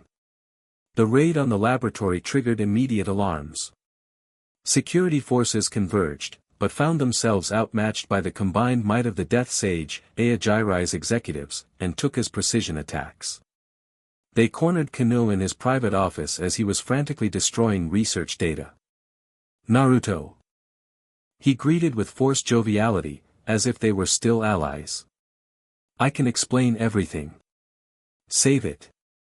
Naruto's Kagun manifested, the fox-like appendages boxing Kano against his desk. "You sold us out to V. You used us as research subjects. You misunderstand." Kano's scientific detachment reasserted itself despite his predicament. "I've been working toward ghoul evolution all along. Your unique physiology represents the next step, the perfect synthesis of human adaptability with ghoul power. By experimenting on innocent people." Touka's Kagun crystallized into a lethal point aimed at Kano's throat. "You're a monster. I'm a visionary." Kano's eyes gleamed with disturbing intensity. "The Washu clan has controlled the narrative for centuries, keeping ghouls as convenient enemies to maintain their power. I seek to transcend their artificial divisions." "By creating new divisions?" Naruto challenged. "Your artificial half-ghouls are just weapons. Tools for liberation," Kano corrected. "And you, Naruto Uzumaki, are the prototype. Your cells have advanced my research by decades." The facility shook with a distant explosion, Ito's handiwork, judging by the distinctive sound. "Time to go," Tatara announced from the doorway. "V reinforcements approaching." What should we do with him? Touka nodded toward Kano, her Kagun unwavering. Before Naruto could answer, Ito appeared beside them, her expression uncharacteristically serious. We take him with us, she declared.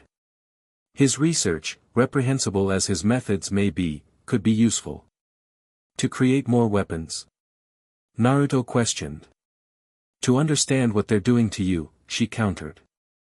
And perhaps to reverse engineer a solution for those who didn't choose their ghoul nature.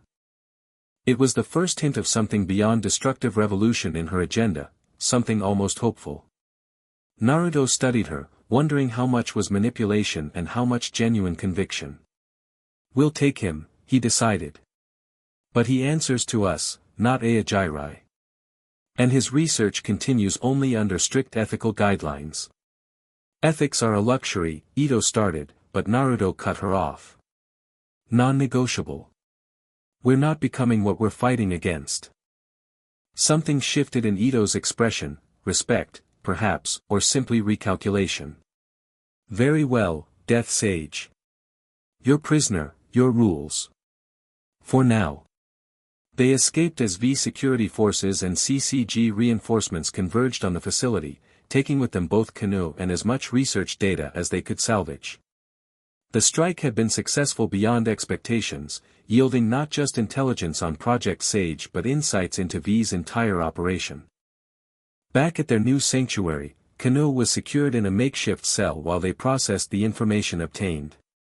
The revelations proved more disturbing than anticipated. The Washu clan isn't just connected to V, Naruto explained to the assembled council. According to these records, they are V, its founders and leaders for centuries.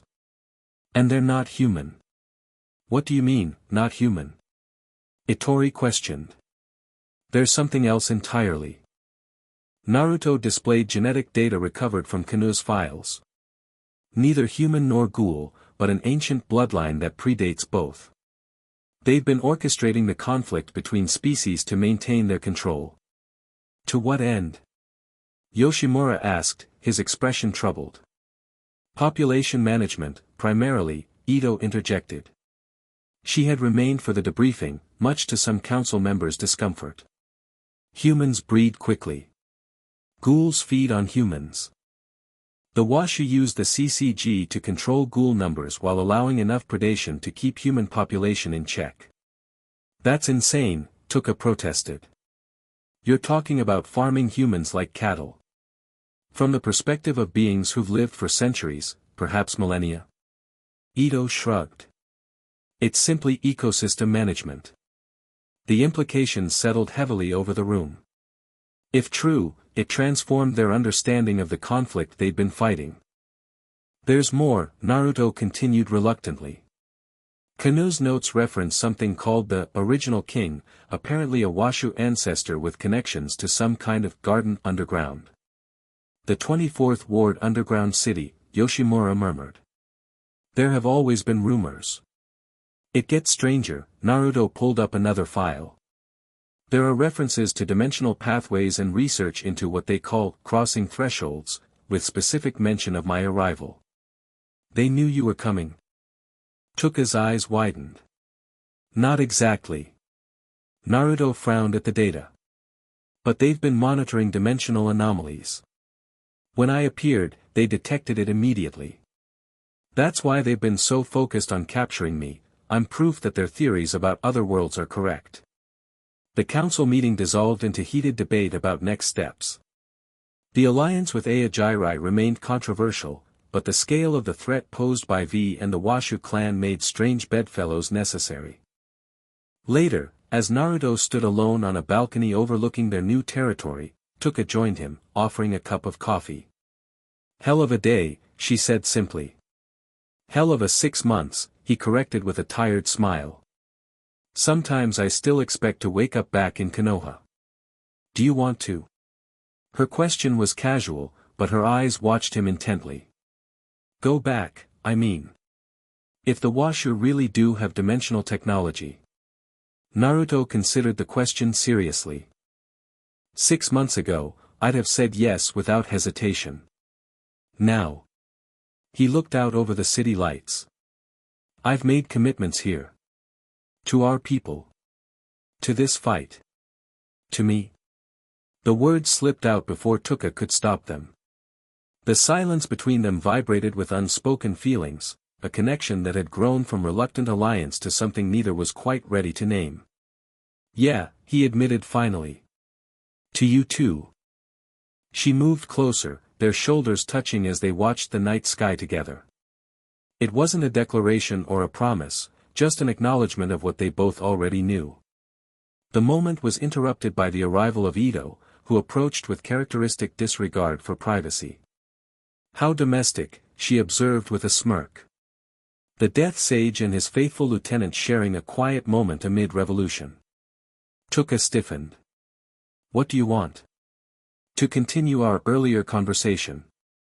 Ito leaned casually against the railing. About the Washu clan and their dimensional research. What about it? Naruto asked. It occurs to me that they might not be merely studying dimensional travel. Her tone was deliberately casual, but her eyes were sharp. They might be preparing for something, or someone, to arrive. Someone other than me? The records you recovered mention the dragon repeatedly. Ito's gaze fixed on Naruto. A being of immense power meant to unite the worlds under Washu guidance. Another interdimensional traveler. Touka frowned. Or something they're creating, Ito suggested. Using the research they've conducted on our Death Sage here. The implications were troubling. If V was developing weapons based on Naruto's unique abilities, the balance of power could shift dramatically, and not in their favor. We need more information, Naruto decided. Direct from the source. The Washu clan headquarters. Touka looked at him like he'd suggested flying to the moon. That's the most secure facility in Tokyo. The heart of CCG operations. Precisely why they wouldn't expect a direct approach. Ito's smile was predatory. I like how you think, Death Sage. I wasn't suggesting an attack, Naruto clarified. Not yet. But reconnaissance, definitely. Either way, you'll need Aogiri's intelligence network. Ito straightened, suddenly all business. I propose a more formal alliance structure. Joint operations, shared intelligence, coordinated objectives. With what guarantees? Touka demanded.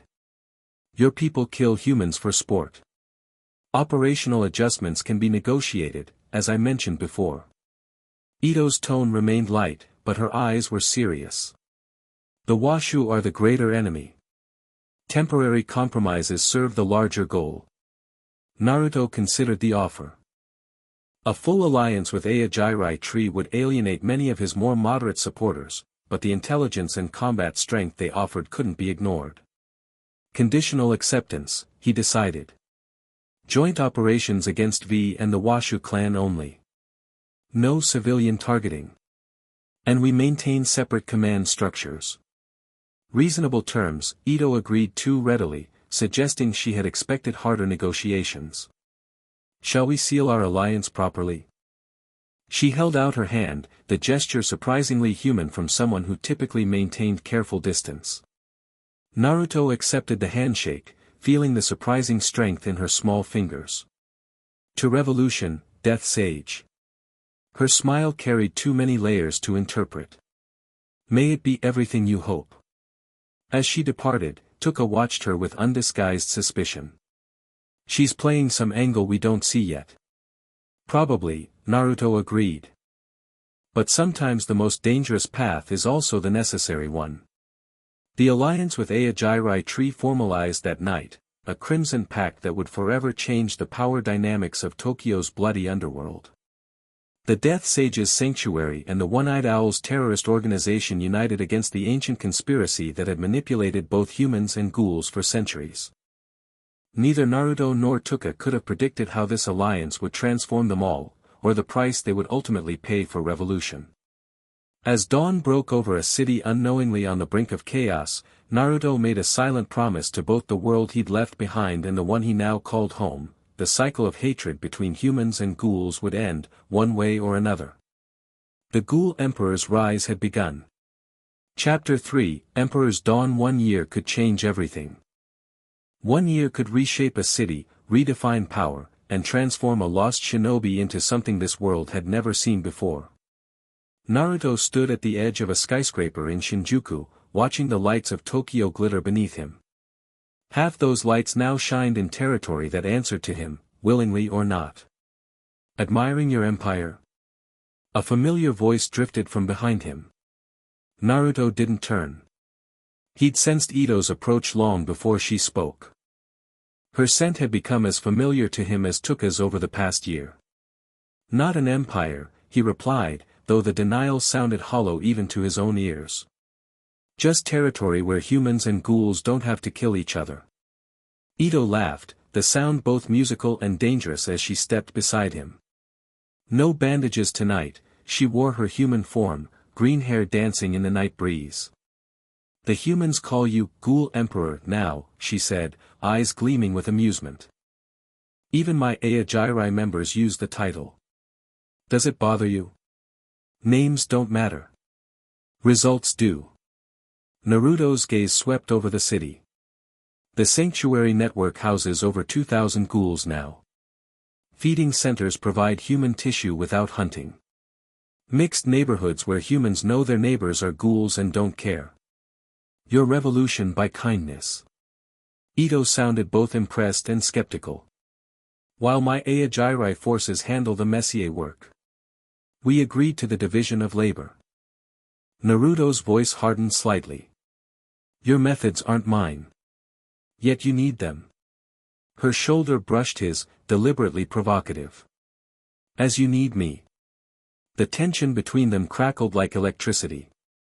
Their alliance had evolved into something complex, strategic partners with undeniable chemistry that neither acted upon. Ito's flirtation was a weapon, deployed with precise timing whenever she sensed advantage. The council meeting starts in 20 minutes, Naruto said, stepping away from the edge. Touka's bringing the intelligence from our CCG source. Ah yes, the ever-reliable Touka. Ito's smile thinned slightly at the mention of her rival. Your faithful right hand. The journey to the new sanctuary headquarters took them through the heart of Naruto's territory. Unlike the hidden underground complexes of the past, his central command operated from a renovated office building in the 14th Ward, a statement that the Ghoul Emperor no longer hid in shadows. Guards nodded respectfully as they passed, a mix of human and ghoul sentries working in coordinated shifts. The lobby featured a prominent symbol that had become recognized across Tokyo, a spiral leaf pattern merged with a stylized Kagun, representing the fusion of Naruto's worlds. Traffic's up at the feeding centers, reported a ghoul administrator as they walked through the operations floor. 20% increase since last month. Good. Naruto nodded. It means fewer hunting incidents. The 22nd Ward CCG office filed another formal complaint about our territorial expansion, added a human liaison. Standard language, no actual threats. Send the usual response. We're not expanding, just protecting existing residents. The rhythm of governance had become second nature to Naruto, a strange evolution for someone who'd once dreamed simply of being Hokage. Here, he'd built something unprecedented, a parallel society where humans and ghouls coexisted through careful negotiation and strict rules enforced by both species.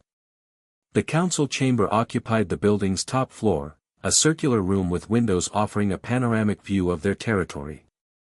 The table seated 12 now, representing various factions and districts under the Ghoul Emperor's protection.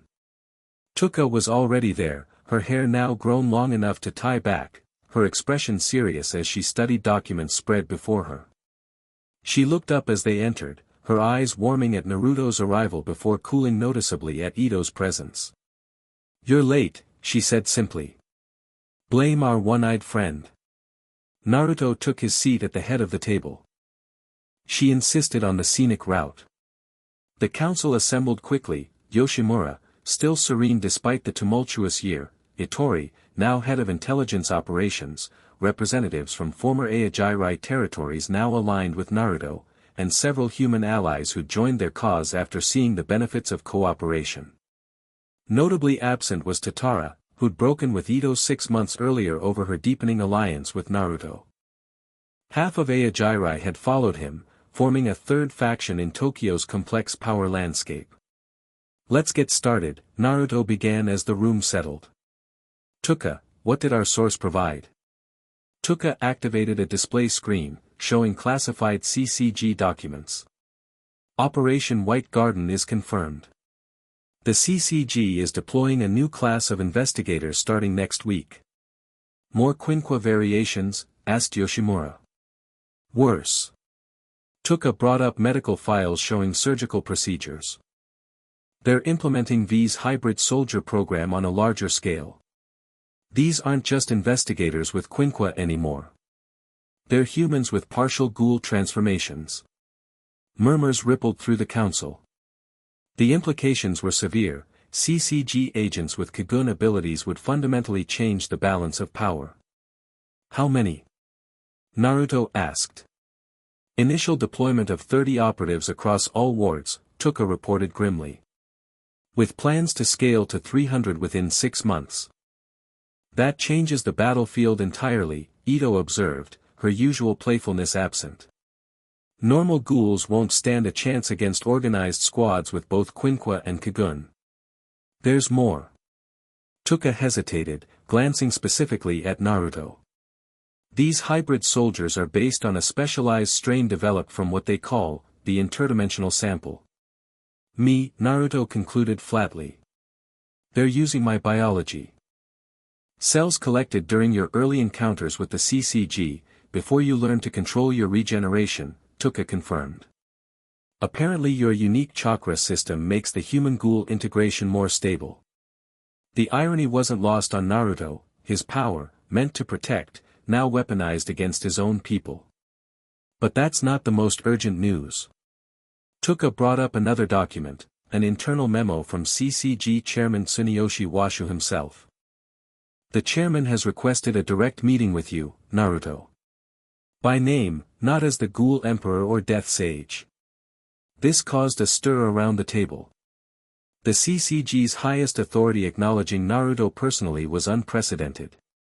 It's obviously a trap, one of the Ghoul representatives insisted. Perhaps, Yoshimura said thoughtfully. Or perhaps something else entirely.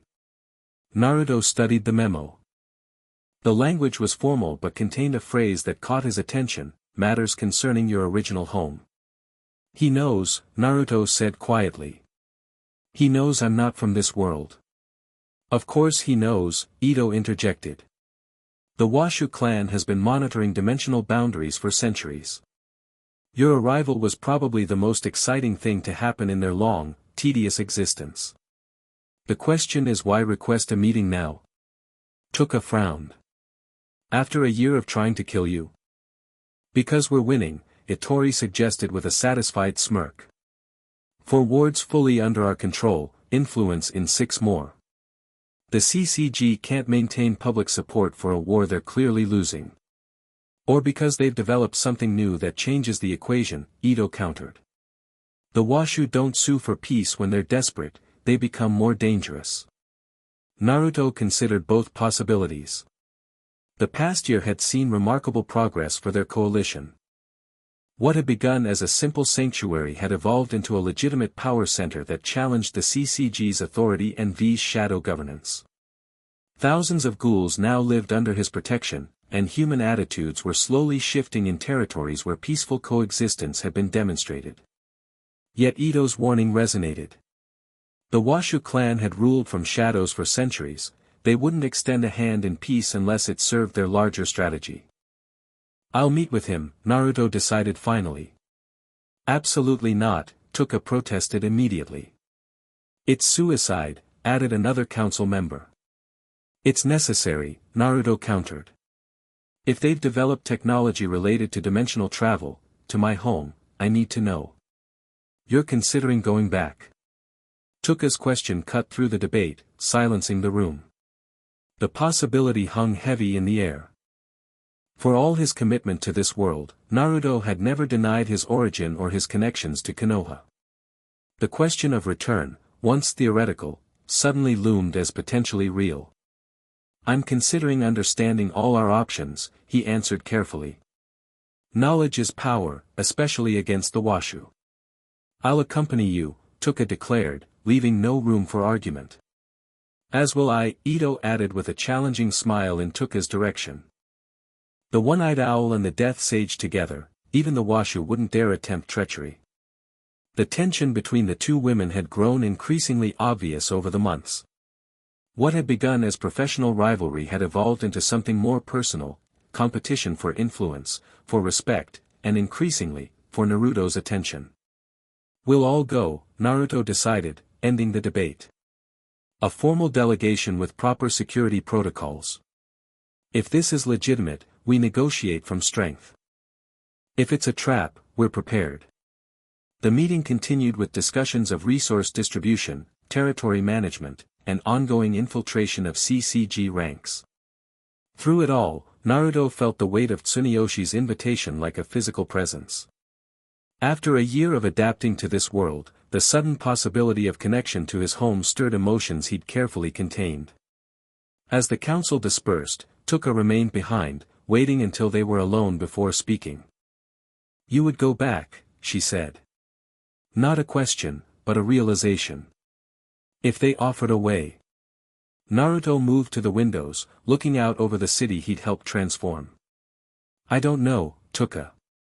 A year ago, the answer would have been simple. Now you're the Ghoul Emperor. She stood beside him, close enough that their reflections merged in the glass. Thousands depend on you. It's not about responsibility, he corrected gently. It's about belonging. I've found purpose here, connections, a different kind of family. The word hung between them, loaded with unspoken meaning.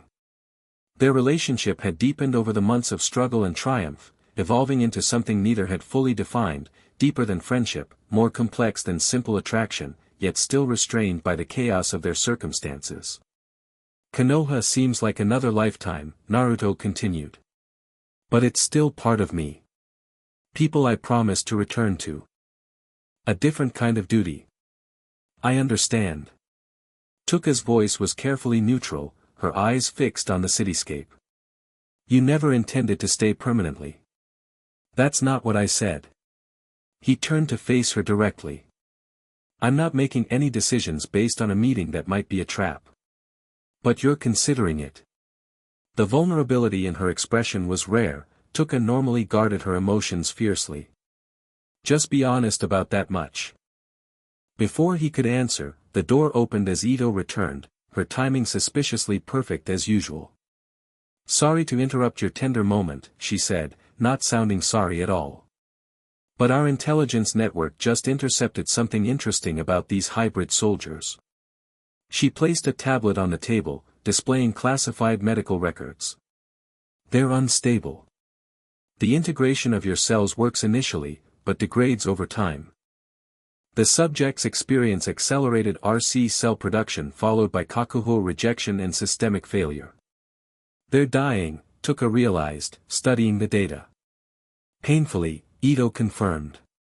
Which explains Tsuneyoshi's sudden interest in diplomatic channels. They need you alive and cooperative, not dead or hostile. For what? More samples. Naruto frowned. More likely they want to study your complete physiological adaptation, Ito suggested. The successful fusion of human, ghoul, and your unique chakra system. Which they can't do if I'm dead or fighting them. Naruto nodded slowly. So the meeting offer could be genuine, just not for the reasons stated. Never trust a Washu, Ito's voice carried the weight of personal history. Their truth is always nested within layers of lies. The meeting with Tsuneyoshi Washu was arranged for neutral ground, a traditional Japanese garden owned by a prominent family with connections to both the CCG and Tokyo's business elite. Security protocols were negotiated exhaustively, with both sides bringing limited personnel and agreeing to Quinqua and Kagun restrictions. On the appointed day, Naruto arrived with his delegation, Touka and Yoshimura representing the original sanctuary, Ito as the Aojirai alliance leader, and 2 human diplomats who have become prominent voices for coexistence. The garden was exquisite, carefully manicured trees, flowing streams, and stone pathways that created an atmosphere of timeless tranquility at odds with the tension of the meeting. Tsuneyoshi Washu awaited them at a pavilion overlooking a koi pond. Despite his advanced age, the CCG chairman carried himself with rigid authority, his traditional Japanese clothing and stern expression projecting power accumulated over decades. Naruto Uzumaki, he greeted formally as they approached. The Death Sage. The Ghoul Emperor. You collect titles as readily as you collect followers. Chairman Washu, Naruto returned evenly. Thank you for arranging this meeting. Please, sit. Tsuneyoshi gestured to cushions arranged around a low table where tea had been prepared. We have much to discuss. The formalities of tea service proceeded with ritualistic precision, creating a bubble of civility that barely contained the underlying hostility. Ito particularly seemed to struggle with the pretense, her customary smirk fixed in place as she deliberately ignored proper etiquette. Once the ceremony concluded, Tsuneyoshi addressed Naruto directly. You have caused unprecedented disruption to our city's balance, he began without preamble. In 1 year, you have undone arrangements that maintained order for centuries. If by order you mean the systematic extermination of ghouls and manipulation of humans, then yes, Naruto replied calmly. That was the intention. You speak from ignorance, Tsuneyoshi's voice remained measured. You cannot comprehend the complexities of a world you stumbled into by accident. Then enlighten me. Naruto leaned forward slightly. Your message mentioned my original home. You know I'm not from this world. Tsuneyoshi studied him for a long moment before nodding. The Washu clan has monitored dimensional boundaries since before recorded history. We are custodians of knowledge that would shatter most minds, including the understanding that reality is not singular but multiple. Multiple dimensions, Naruto nodded. Like the one I came from. Precisely. Tsuneyoshi sipped his tea. Your arrival was detected immediately, a massive energy disturbance that tore the veil between worlds. We dispatched investigators, expecting perhaps an incursion similar to previous breaches. Previous breaches? Yoshimura interrupted. This has happened before. Occasionally, over centuries, Tsuneyoshi confirmed. Never with such dramatic results. Previous visitors were typically disoriented, weakened by the transition. They rarely survived long. Whereas I adapted, Naruto concluded. Merged with this world's biological systems. Your unique physiology, particularly the energy system you call chakra, facilitated integration with RC cells in ways we hadn't thought possible. Tsuneyoshi's clinical description couldn't hide his evident fascination. You became a hybrid existence, neither fully of your world nor fully of ours. Which explains your organization's interest in capturing me, Naruto observed. I wasn't just a powerful ghoul, I was a research opportunity. An opportunity for advancement, Tsuneyoshi corrected. Your biology offers solutions to problems we've studied for generations, particularly the instability of human-ghoul hybridization. Touka's eyes narrowed. You mean your failed super soldier program? A crude characterization, but essentially correct. Tsuneyoshi appeared unperturbed by her hostility. The balance between humans and ghouls has always been precarious. A third option, controlled hybridization, represents the ideal solution. Controlled by the Washu clan, naturally, Ito interjected, her tone dripping with disdain. By those with the knowledge and perspective to manage such power responsibly, Tsuneyoshi countered. Which brings me to my proposal. He gestured, and an attendant brought forward a lacquered box. Opening it revealed what appeared to be an ancient scroll covered with symbols Naruto recognized with shock, fuinjutsu markings similar to those used in his world. We have studied the dimensional breach created by your arrival, Tsuneyoshi explained. And we believe we can replicate it, in reverse. We can create a pathway back to your world. The statement landed like a physical blow. Naruto stared at the scroll, possibilities suddenly crystallizing into reality. Home. Konoha. His friends. Everything he'd left behind. At what cost, he asked, voice steady despite the emotion churning beneath. Withdrawal, Tsuneyoshi stated simply. You leave Tokyo. Dissolve your coalition. End this experiment in species integration. Return to your world and leave ours to its natural order. Natural order. Touka's voice rose in anger. You mean ghoul extermination and human ignorance? I mean stability, Tsuneyoshi corrected firmly. Your emperor's revolution sounds noble but creates false hope. Humans and ghouls cannot coexist in large numbers, their biological reality prevents it. Without hunting, ghouls starve. With hunting, humans die. This fundamental equation cannot be overcome with goodwill and feeding centers. We've proved otherwise, Naruto challenged. 4 wards with dramatically reduced violence. Coexistence is working. For how long?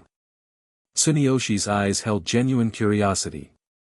Your feeding centers require human corpses. As medical technology advances, human lifespan extends, death rates decline. Within decades, natural deaths won't sustain your growing ghoul population. Then what?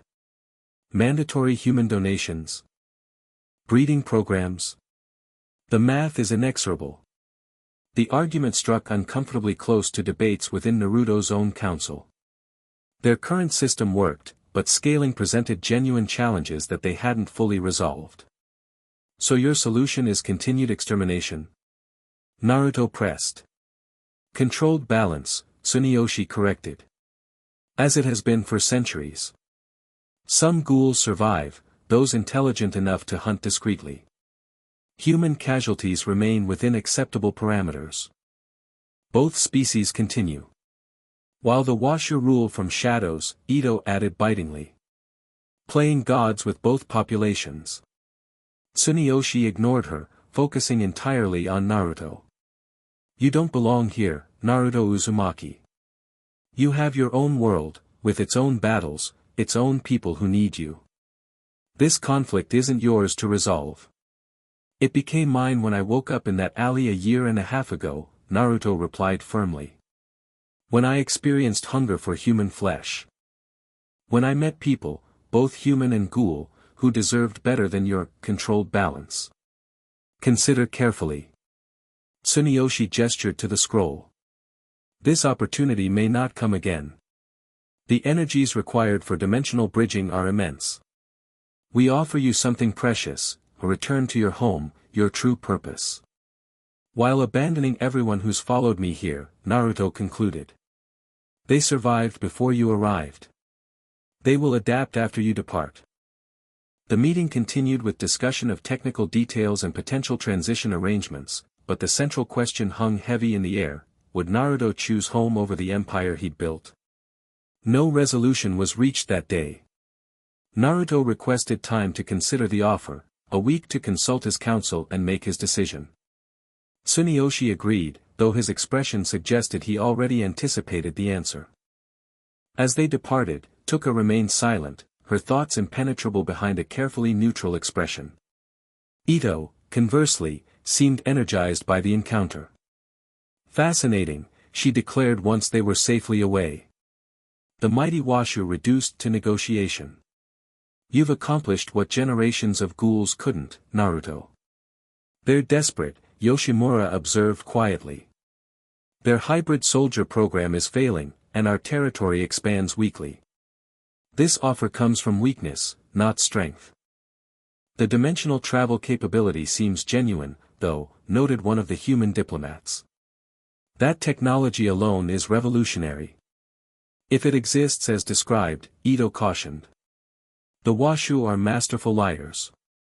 Throughout the discussion, Naruto remained preoccupied, the possibility of return overwhelming other considerations. After months of adapting to permanent exile, the sudden prospect of home, of seeing Sakura, Kakashi, all his friends again, created emotional turbulence he struggled to contain. Back at headquarters, the council convened for an emergency session to discuss Tsuneyoshi's offer. Opinions divided sharply between seeing the proposal as an opportunity, a trap, or an insult. The timing is suspicious, Ittori argued. Just as we're gaining real momentum, they offer to remove our leader. Too convenient. But the technology itself could be valuable, countered another council member. If we could understand dimensional travel, it opens possibilities beyond this conflict. Throughout the debate, Naruto noticed Touka's continued silence. When the meeting finally adjourned without resolution, he found her on the building's roof garden, staring out at the night sky. You haven't said anything since the meeting, he observed, joining her at the railing. What is there to say? Her voice was carefully controlled. You're being offered what you've wanted since you arrived, a way home. Is that what you think I want? Isn't it? She finally turned to face him, moonlight silvering her blue hair. You never chose this world, Naruto. You adapted because that's what you do, you turn impossible situations into victories. But this isn't your fight, your people. That's not true. He moved closer. Not anymore. Then why are you even considering his offer? The question held both challenge and vulnerability. Before he could answer, the door to the roof opened, revealing Ito. She hesitated uncharacteristically at the tableau before her, then advanced with determined casualness.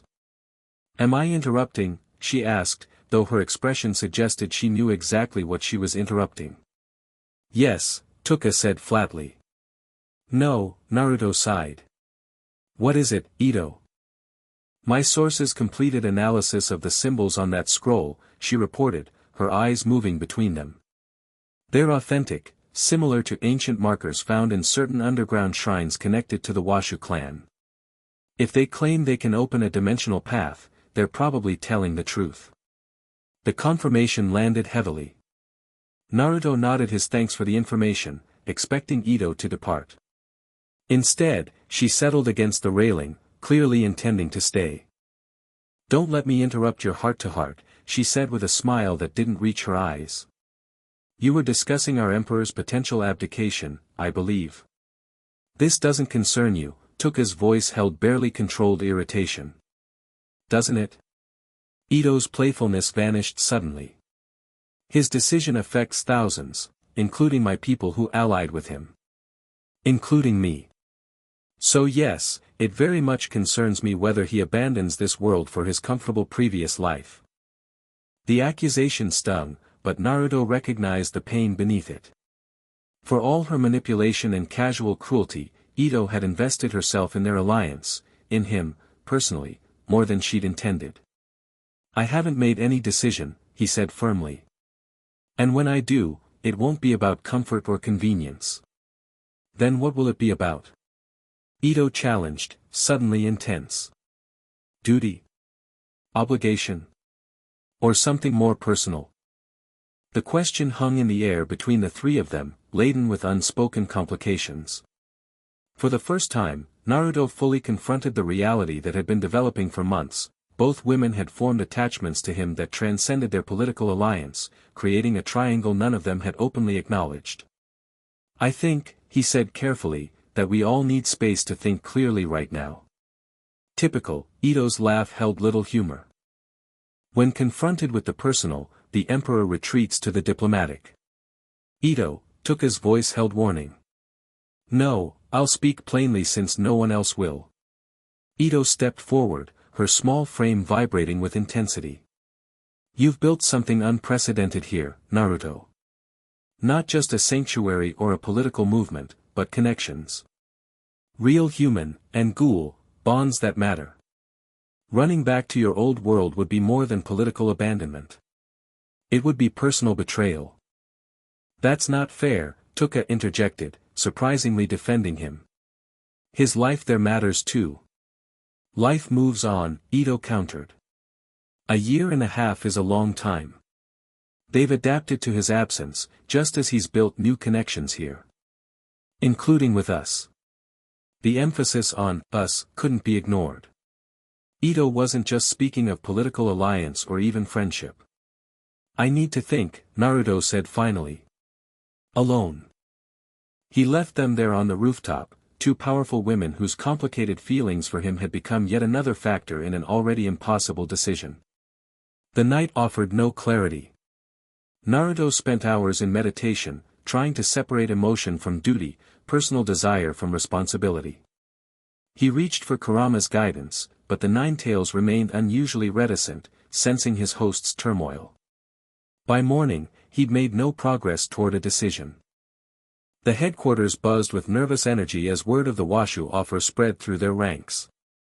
Everyone seemed to have an opinion, yet all deferred the ultimate choice to him with a weight of expectation he hadn't felt since his days as the prophesied child of Konoha.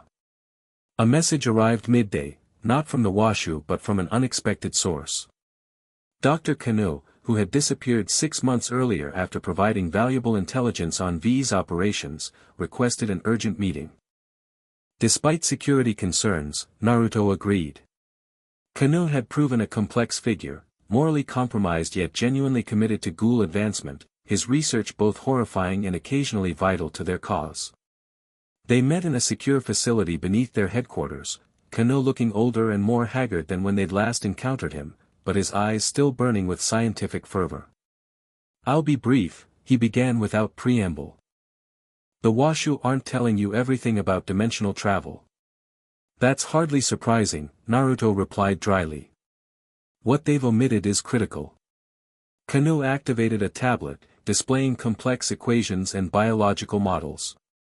Dimensional travel as they've developed it isn't just about physics, it's about biological compatibility and energy resonance.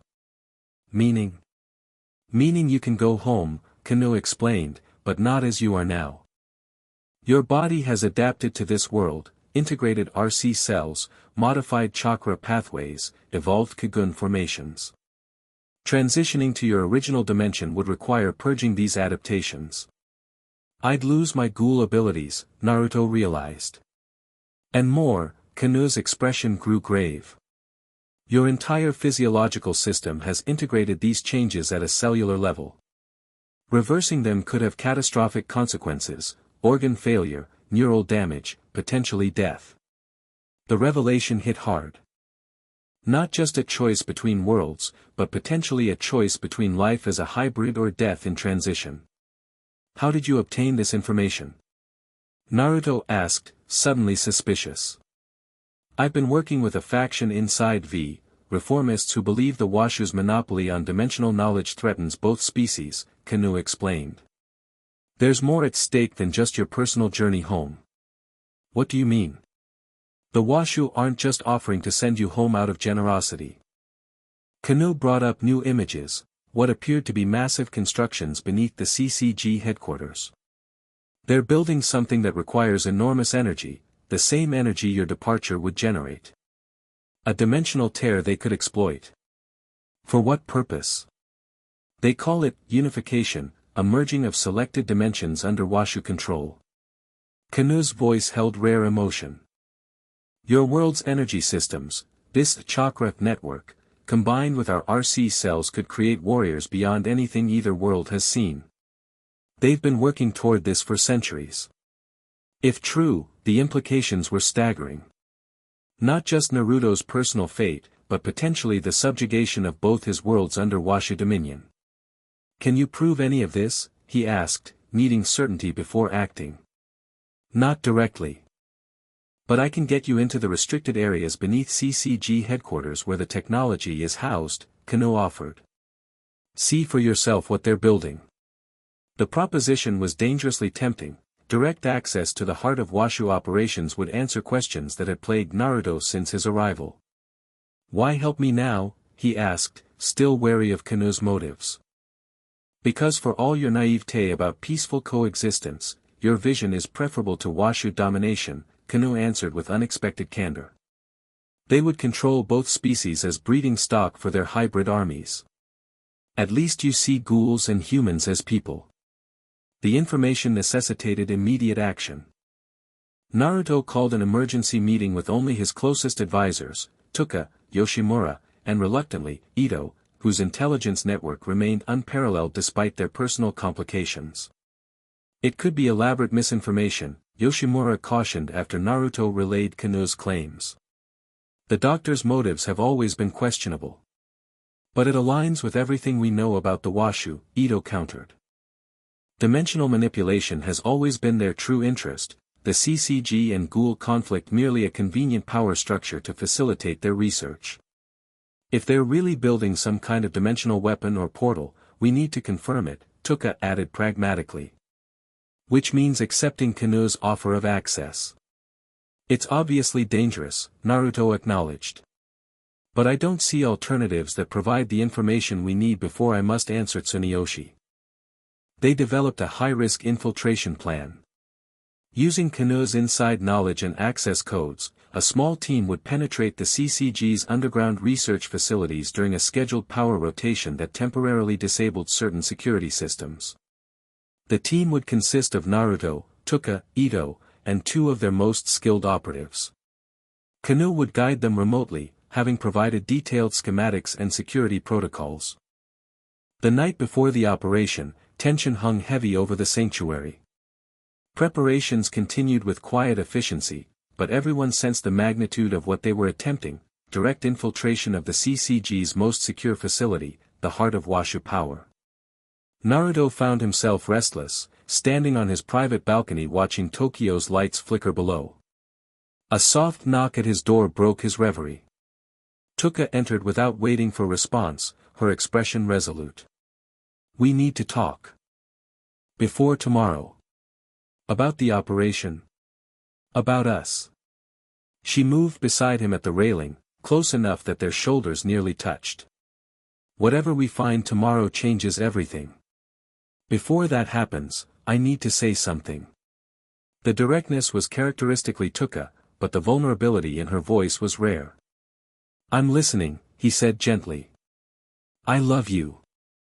The words emerged with determined clarity. Not as the Ghoul Emperor or the Death Sage. As Naruto, the infuriating, stubborn, kind person who crashed into our world and changed everything. Including me. The declaration hung in the air between them, powerful in its simplicity. If tomorrow goes wrong, or if you choose to return to your world, I needed you to know that, she continued when he didn't immediately respond. No expectations, no pressure. Just truth. Before Naruto could formulate a response, another voice interrupted from the doorway. How touchingly convenient, Ito observed, her casual tone belied by the tension in her frame. A deathbed confession before our suicide mission. This is private, Touka snapped, turning to face her rival. Is it? When it potentially affects our Emperor's judgment on the eve of our most critical operation? Ito advanced into the room with predatory grace. Timing is everything, Touka dear. One might almost think you planned this emotional ambush. Says the woman who's been manipulating him since day one, Touka countered. At least my feelings are honest. Honest? Or simply uncomplicated? Ito's smile held no warmth. You love the hero who saved you. How original. How safe. Stop. Naruto's voice cut through their building argument. Both of you. This isn't helping anyone. Then send her away, Ito suggested with deceptive lightness. So you can properly respond to her touching declaration. Or we could acknowledge that this isn't just about Touka and me, Naruto replied, meeting Ito's gaze directly. Is it, Ito? Something shifted in her expression, a crack in the carefully maintained facade of casual interest. I don't do declarations of love, she said finally. Sentimentality is a luxury for those who haven't seen the ugliness I have. But? Naruto prompted, not allowing her the easy retreat. But I've invested in you, she admitted reluctantly. More than strategy required. More than was wise. The admission, for Ito, was equivalent to Touka's direct declaration, perhaps even more significant given her pathological avoidance of vulnerability. So here we are, Naruto said quietly. The night before a mission that could change everything, with complications none of us planned for. You haven't answered her, Ito observed, nodding toward Touka. Or me, for that matter. Because this isn't the time or place, Naruto replied firmly. Tomorrow we're infiltrating the heart of Washu territory. Personal feelings, mine included, need to wait until we've addressed the larger threat. Neither woman appeared satisfied with this deferral, but both recognized the logic.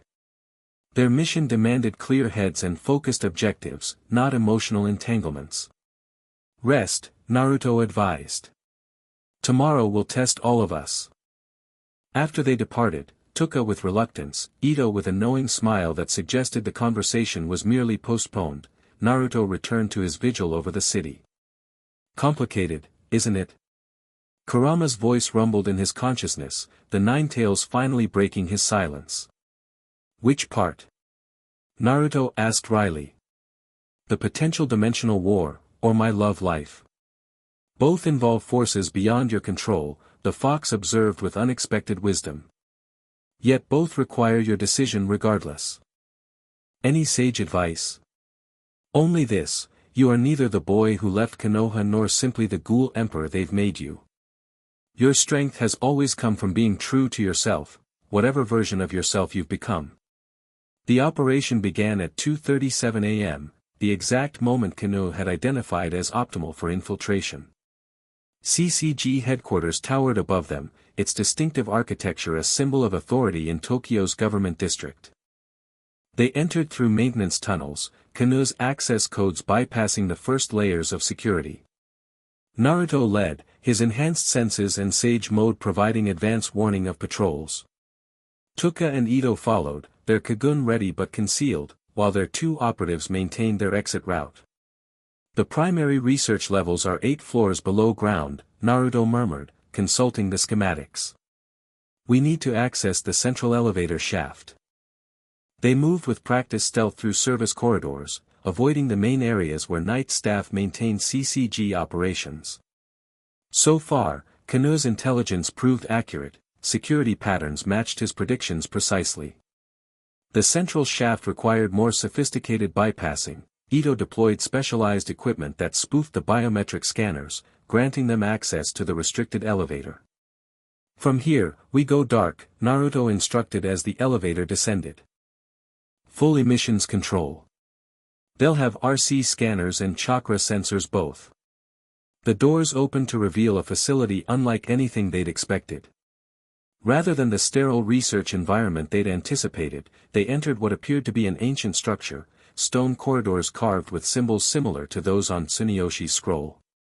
This predates modern construction, Ito whispered, studying the markings. These are old-world scripts, from before Japan's recorded history. They proceeded cautiously, following Konoha's map toward what he'd identified as the central chamber. The ancient stonework gradually integrated with modern technology, power conduits, sensor arrays, and reinforced barriers that looked recently installed. Something's wrong, Touka murmured as they approached a massive set of doors. Where are the guards? A facility this important should have elite protection. Unless they wanted us to reach this point, Ito suggested grimly. Before they could reconsider, the doors slid open automatically, revealing a vast circular chamber. At its center stood an enormous mechanism, concentric rings of metal and crystal suspended above what appeared to be a bottomless pit. And waiting beside this machine, as if expecting them, stood Tsuneyoshi Washu. Right on schedule, the CCG chairman observed calmly. Dr. Konoha's loyalty remains as flexible as ever. You knew we were coming, Naruto realized, immediately shifting to a defensive stance. Of course. The good doctor has served many masters over the years.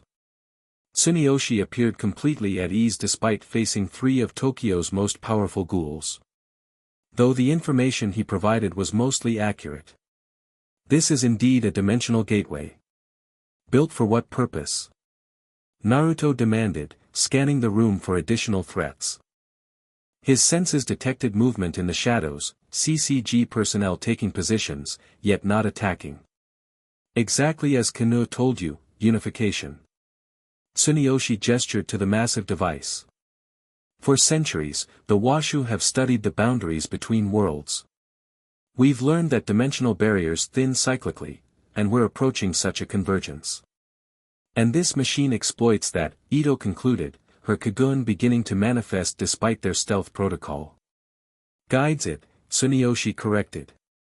Natural convergence is chaotic, destructive. Our technology harnesses the energy, creating controlled pathways between selected worlds. For invasion, Touka accused. For evolution. Tsuneyoshi's expression remained impassive. Humanity in this world has reached its limits. Ghouls represent one evolutionary branch, but an imperfect one. By incorporating elements from other dimensions, particularly the chakra network from your world, Naruto, we can transcend current limitations. Creating your army of hybrids, Naruto concluded. With you controlling both worlds. Creating a new species, Tsuneyoshi countered. One that surpasses the weaknesses of both humans and ghouls. One worthy of inheriting the future. As they spoke, the machine began to activate, rings spinning with increasing speed, energy building visibly within the central aperture. You've initiated the sequence, Naruto realized with alarm. It began the moment you entered the building, Tsuneyoshi confirmed. Your unique chakra signature, the dimensional anomaly you represent, is the catalyst we've waited for. Your presence completes the resonance pattern. Shut it down, Naruto demanded, his Kagun emerging fully now. You have no idea what forces you're playing with. On the contrary, Tsuneyoshi's voice deepened, taking on an oddly resonant quality. The Washu have managed these forces since before human civilization existed.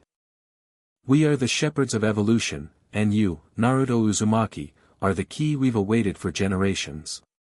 Without warning, Tsuneyoshi's form began to change, his elderly human appearance melting away to reveal something ancient and monstrous.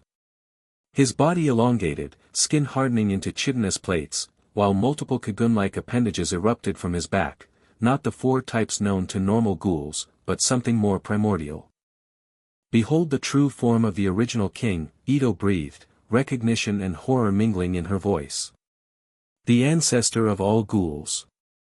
The transformed Tsuneyoshi towered above them, his multiple eyes glowing with eldritch energy. Your arrival was no accident, Naruto Uzumaki. The convergence pulled you to us, as it was always meant to do. The chamber erupted into chaos.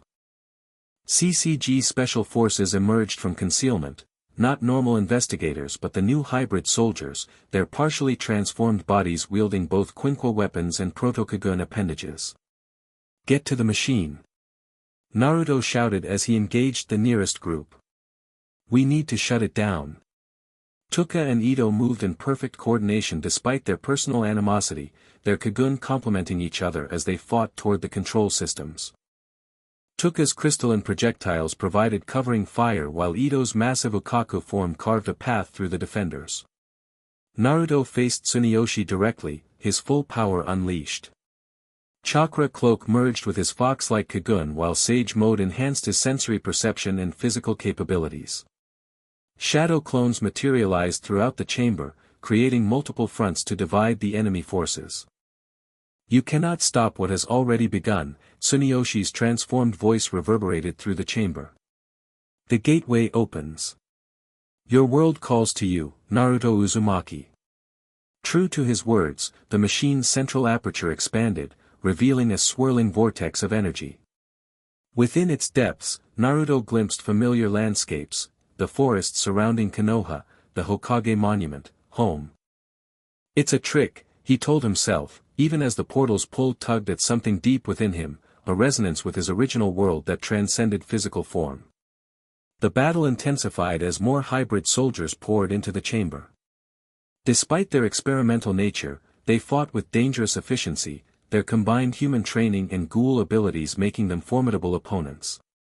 Ito reached the control panel first, her scientific knowledge allowing her to assess the system quickly.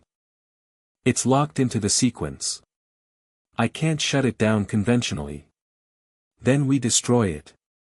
Touka called back, firing a barrage of crystallized shards at the machine's power couplings. The projectiles bounced harmlessly off an energy field surrounding the device. Shielded, Ito concluded grimly. We need something stronger. Meanwhile, Naruto found himself evenly matched against Tsuneyoshi's transformed state, a battle unlike any he'd faced in either world. The original king fought with both ancient Kagun techniques and what appeared to be primitive chakra manipulation, suggesting the Washu had incorporated elements from Naruto's world long before his arrival. You fight against your own destiny, Tsuneyoshi declared as they clashed. The Convergence chose you as its vessel. Accept your role in evolution's great work. I make my own destiny, Naruto countered, forming a massive Raisin Shuriken enhanced with his Kagun's energy. And it doesn't include becoming your dimensional key. The attack struck with devastating force, breaching Tsuneyoshi's defenses and sending him crashing into the chamber wall. Yet the ancient being recovered with unnerving speed, regenerating damaged tissue almost instantly. Your power only hastens the process, Tsuneyoshi laughed, the sound inhuman and discordant. Each energy release widens the dimensional aperture. True to his claim, the portal expanded with each major energy discharge, the vortex growing more stable and defined. Images of Konoha became clearer, and Naruto realized with shock that he could see people moving about, going about their daily lives, unaware of the breach forming between worlds. A flash of pink hair caught his attention, Sakura, walking alongside Kakashi near the village gates. They were there, now, just beyond the dimensional threshold. His momentary distraction nearly proved fatal as Tsuneyoshi launched a devastating counterattack, multiple Kagun appendages striking simultaneously from different angles. Naruto! Touka's warning cry snapped him back to awareness just in time to evade the worst of the assault, though one appendage pierced his shoulder, injecting something that burned like fire through his veins.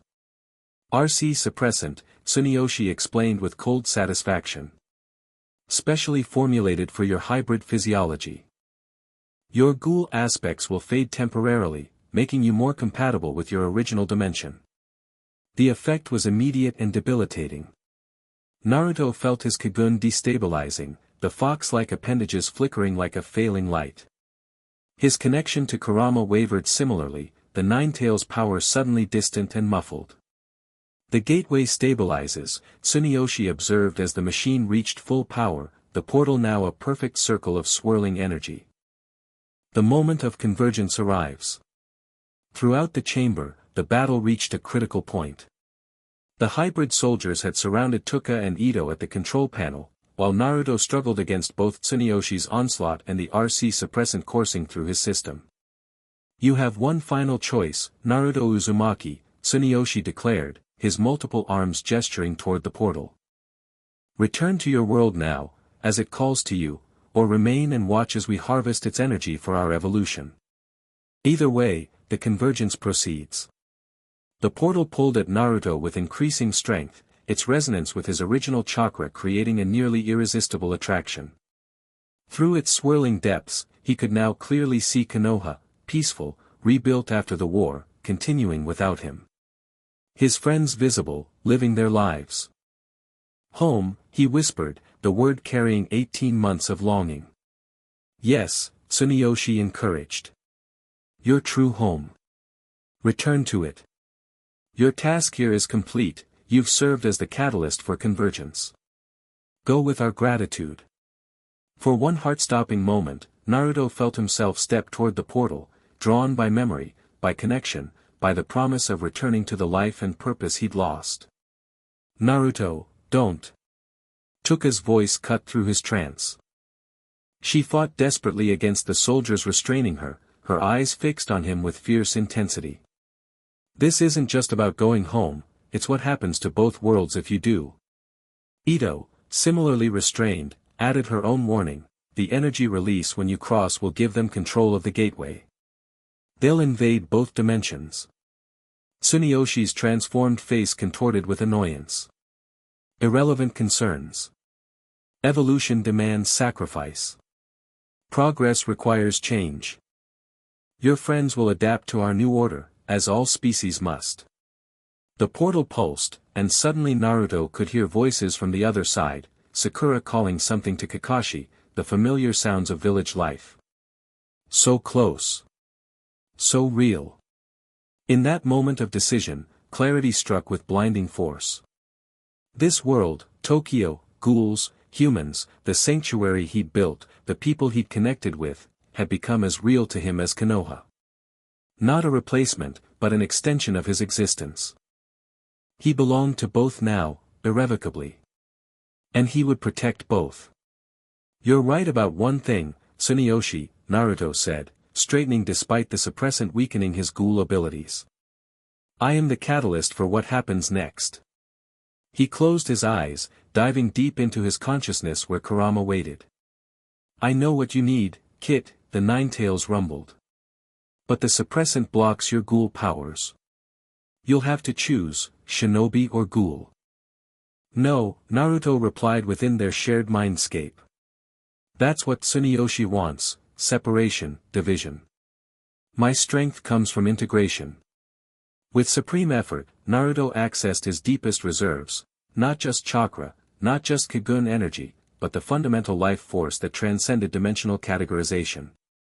The essence that made him uniquely himself. His body began to glow, not with the red energy of his Kigun or the orange chakra of Kurama, but with a new radiance that combined both and yet was neither. His eyes opened, revealing one with the sage pigmentation of his original world, one with the Kakugan of his adopted home. "What is this?" Tsuneyoshi hissed, multiple appendages raising defensively. "This isn't in our projections." "Because you only understand the vision," Naruto replied, his voice echoing with power. "Human versus ghoul. Dimension versus dimension. You've never understood true integration." With a thunderous crack, Naruto's new form fully manifested, a perfect synthesis of shinobi and ghoul. His Kigun reappeared, but now flowed seamlessly into his chakra network, the energies no longer separate systems but a single unified force. "Impossible," Tsuneyoshi breathed, genuine fear crossing his ancient features for the first time. Naruto moved with unprecedented speed, crossing the chamber in a blur that even the original king couldn't track. His attack combined a Rasengan spiraling force with Kigun's adaptive penetration, striking Tsuneyoshi with such precision that the ancient being's regeneration couldn't activate quickly enough. "The gateway." Tsuneyoshi gasped as Naruto's attack drove him back. "You'll destroy everything." "Not everything," Naruto corrected. "Just your control of it." He turned to the portal, now fully stabilized between dimensions. Rather than avoiding it, he approached deliberately, but not to cross through. Instead, he placed his hands on the energy field surrounding the machine, channeling his unified power directly into its systems. The effect was catastrophic for Tsuneyoshi's plans. Instead of widening the aperture further, Naruto's energy created feedback loops in the control systems, destabilizing the carefully calibrated harmonics. "What are you doing?" Tsuneyoshi roared, launching himself toward Naruto despite his injuries. "Changing the equation," Naruto replied, continuing to pour energy into the system. "The gateway stays open, but on my terms, not yours." The machine's rings began to spin erratically, the portal fluctuating as its parameters shifted under Naruto's influence. The hybrid soldiers restraining Touka and Ito suddenly collapsed, their modified biology unable to withstand the dimensional energy now flooding the chamber. Freed, Touka and Ito joined Naruto at the gateway controls, adding their own unique energies to his effort. Touka's crystalline Kigun redirected energy flows while Ito's connection to the original one-eyed owl, itself an ancient power, provided counterbalance to Tsuneyoshi's influence. "No!" Tsuneyoshi howled, reaching them just as the machine entered its final reconfiguration. "Centuries of preparation. For the wrong future," Naruto declared, completing the transformation. The gateway stabilized again, but differently than before. Rather than a controlled invasion route under Washu dominance, it had become something new, a balanced connection between worlds, belonging to neither side exclusively. Through the portal, Konoha remained visible, but now Tokyo could be seen from the other side as well, the dimensions aware of each other for the first time. Tsuneyoshi, recognizing his defeat, made a final desperate attack, all his appendages striking simultaneously at Naruto's unprotected back. "Watch out!" Touka and Ito called in unison, both moving to intercept. Their Kagun formed a protective barrier around Naruto just as he turned to face the assault. The combined defense held, barely, allowing Naruto to launch his ultimate counterattack. "This ends now," he declared, forming a technique he'd been developing for months, a perfect fusion of his most powerful shinobi jutsu with his evolved Kagun abilities. The attack struck Tsuneyoshi with cataclysmic force, overwhelming even his ancient regenerative capabilities. The original king's body began to disintegrate, millennia of existence unraveling as dimensional energies consumed his form. "You've doomed both worlds to chaos," Tsuneyoshi's voice faded as his physical form collapsed. "Without control, without guidance, they will destroy each other." "You're wrong," Naruto replied as the ancient being dissolved completely. "They'll connect. They'll learn. They'll grow together." With Tsuneyoshi's destruction, the remaining CCG forces retreated in disarray. The hybrid soldiers, their controlling influence removed, collapsed into unconsciousness, victims rather than enemies in the Washu's grand scheme. The immediate battle won, Naruto turned his attention to the now stabilized gateway between worlds. Through its swirling energy, Konoha remained clearly visible, and now faces could be seen looking back, confused and alarmed at the portal that had appeared in their village center. "Naruto?"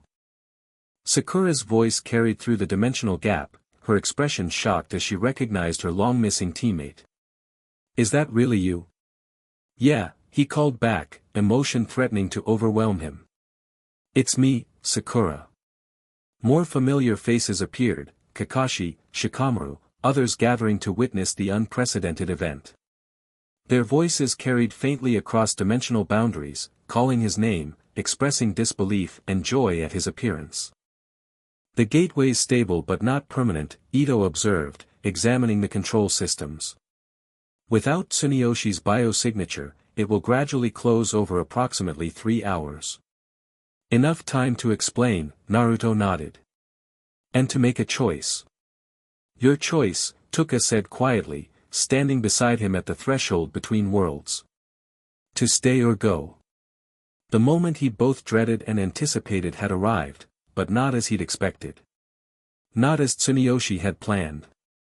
"Not just my choice," Naruto replied, looking between Touka and Ito, then back to his friends in Konoha. "This isn't about one person leaving one world for another anymore."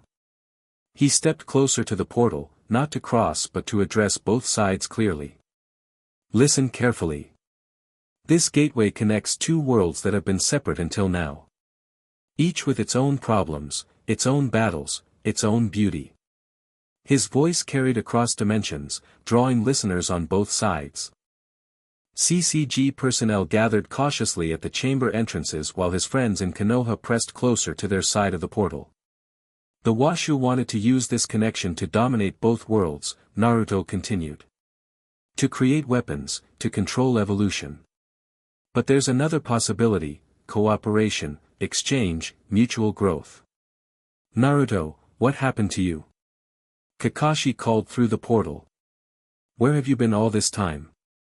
"In another world." "This world." Naruto gestured to Tokyo around him. "Where I became something new, part of this place, these people, their struggle. Just as I'm still part of Konoha." Understanding dawned slowly on faces on both sides of the gateway. This wasn't a simple rescue or return, it was something unprecedented. A connection between realities. "The gateway will close soon," Naruto explained. "But the knowledge of each other's existence remains. The possibility of future connections, controlled, consensual, beneficial to both sides." "You're staying there," Sakura realized, her expression complex with both disappointment and understanding. "Aren't you?" The question hung in the air, the central choice that had loomed over Naruto since Tsuneyoshi's offer. "I'm needed here," he confirmed finally. "The work I've started isn't finished. But I'm not abandoning Konoha either. This gateway proves connection is possible, and I'll find a way to make it permanent." On our terms, not the Washu's. Emotions played across the faces of his oldest friends, sadness at continued separation, pride in his evident growth, curiosity about the world that had claimed part of his loyalty. Whatever you've become there, Kakashi said finally, it suits you. I've never seen you so, centered. The Ghoul Emperor, Ito supplied with unexpected formality, stepping into view beside Naruto. Leader of the integration movement between humans and ghouls. Ghouls.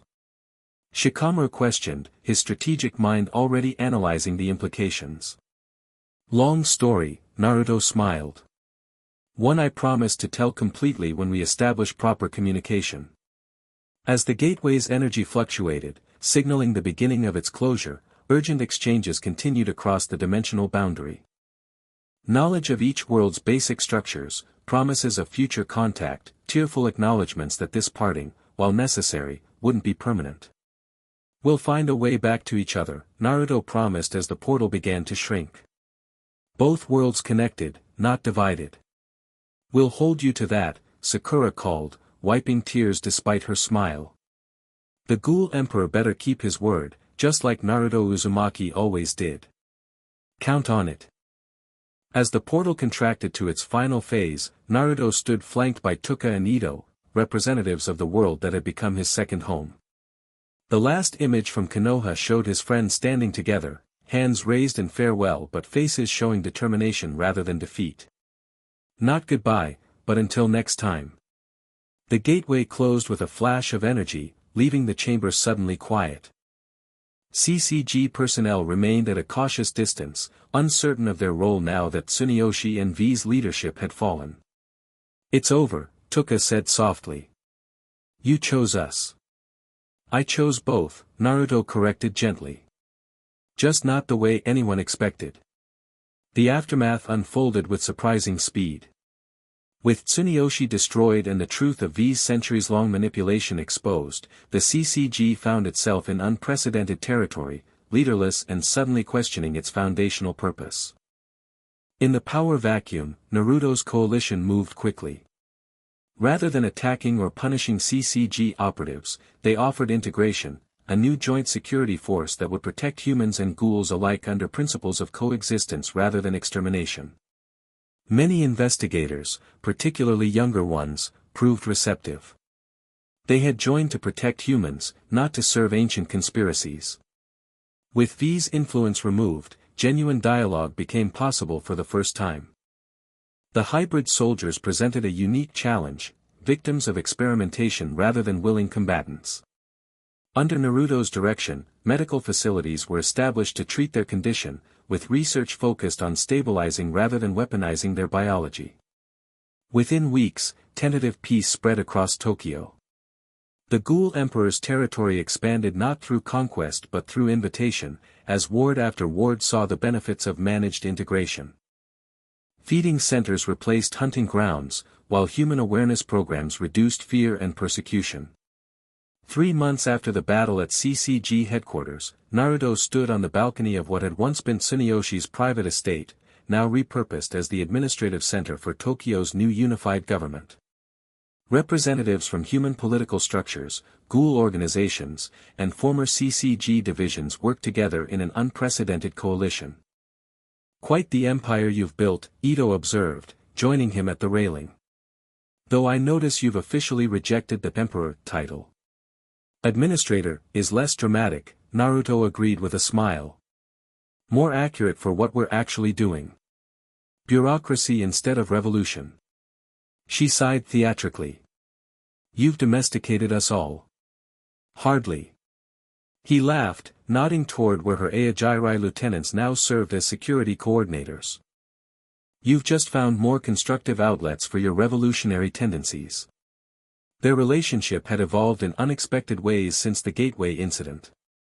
Ito's fascination had deepened into genuine respect, while her manipulative tendencies had gradually given way to more honest collaboration.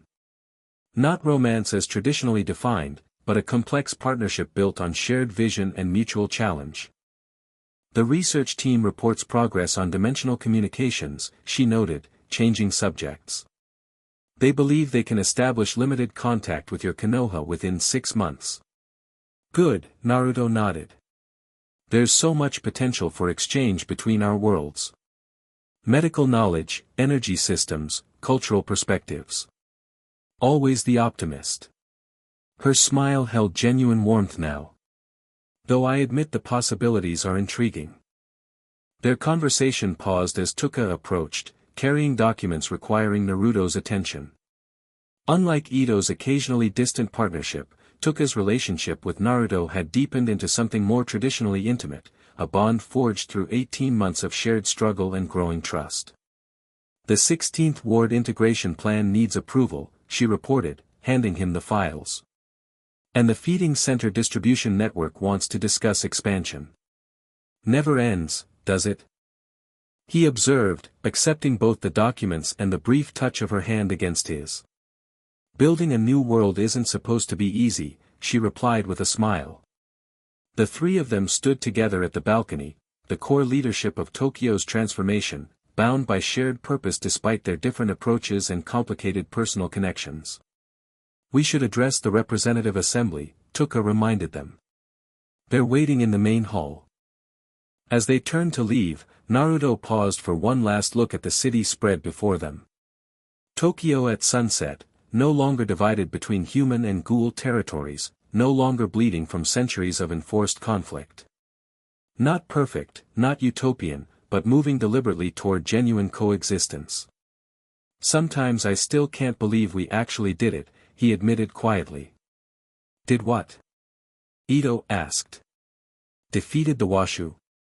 Integrated the species. Established dimensional contact. All of it, he replied.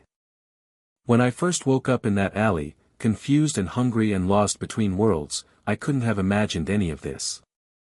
That's because you hadn't become the Ghoul Emperor yet, Touka said, using the title he officially rejected but that had stuck regardless. Or perhaps, Ito suggested with uncharacteristic philosophical depth, you always were exactly what both worlds needed, you just needed to find yourself between them to realize it. Together they walked into the assembly hall, where humans and ghouls waited to continue building the world they had once thought impossible, a world where the Death Sage had become the Ghoul Emperor, and the Ghoul Emperor had transformed into something greater still, a bridge between dimensions, between species, between possible futures. The work continued. The story evolved. And Naruto Uzumaki, once lost between worlds, found his greatest purpose in belonging to both. The end. Thank you for watching this video. Please be sure to subscribe to our channel and like this video.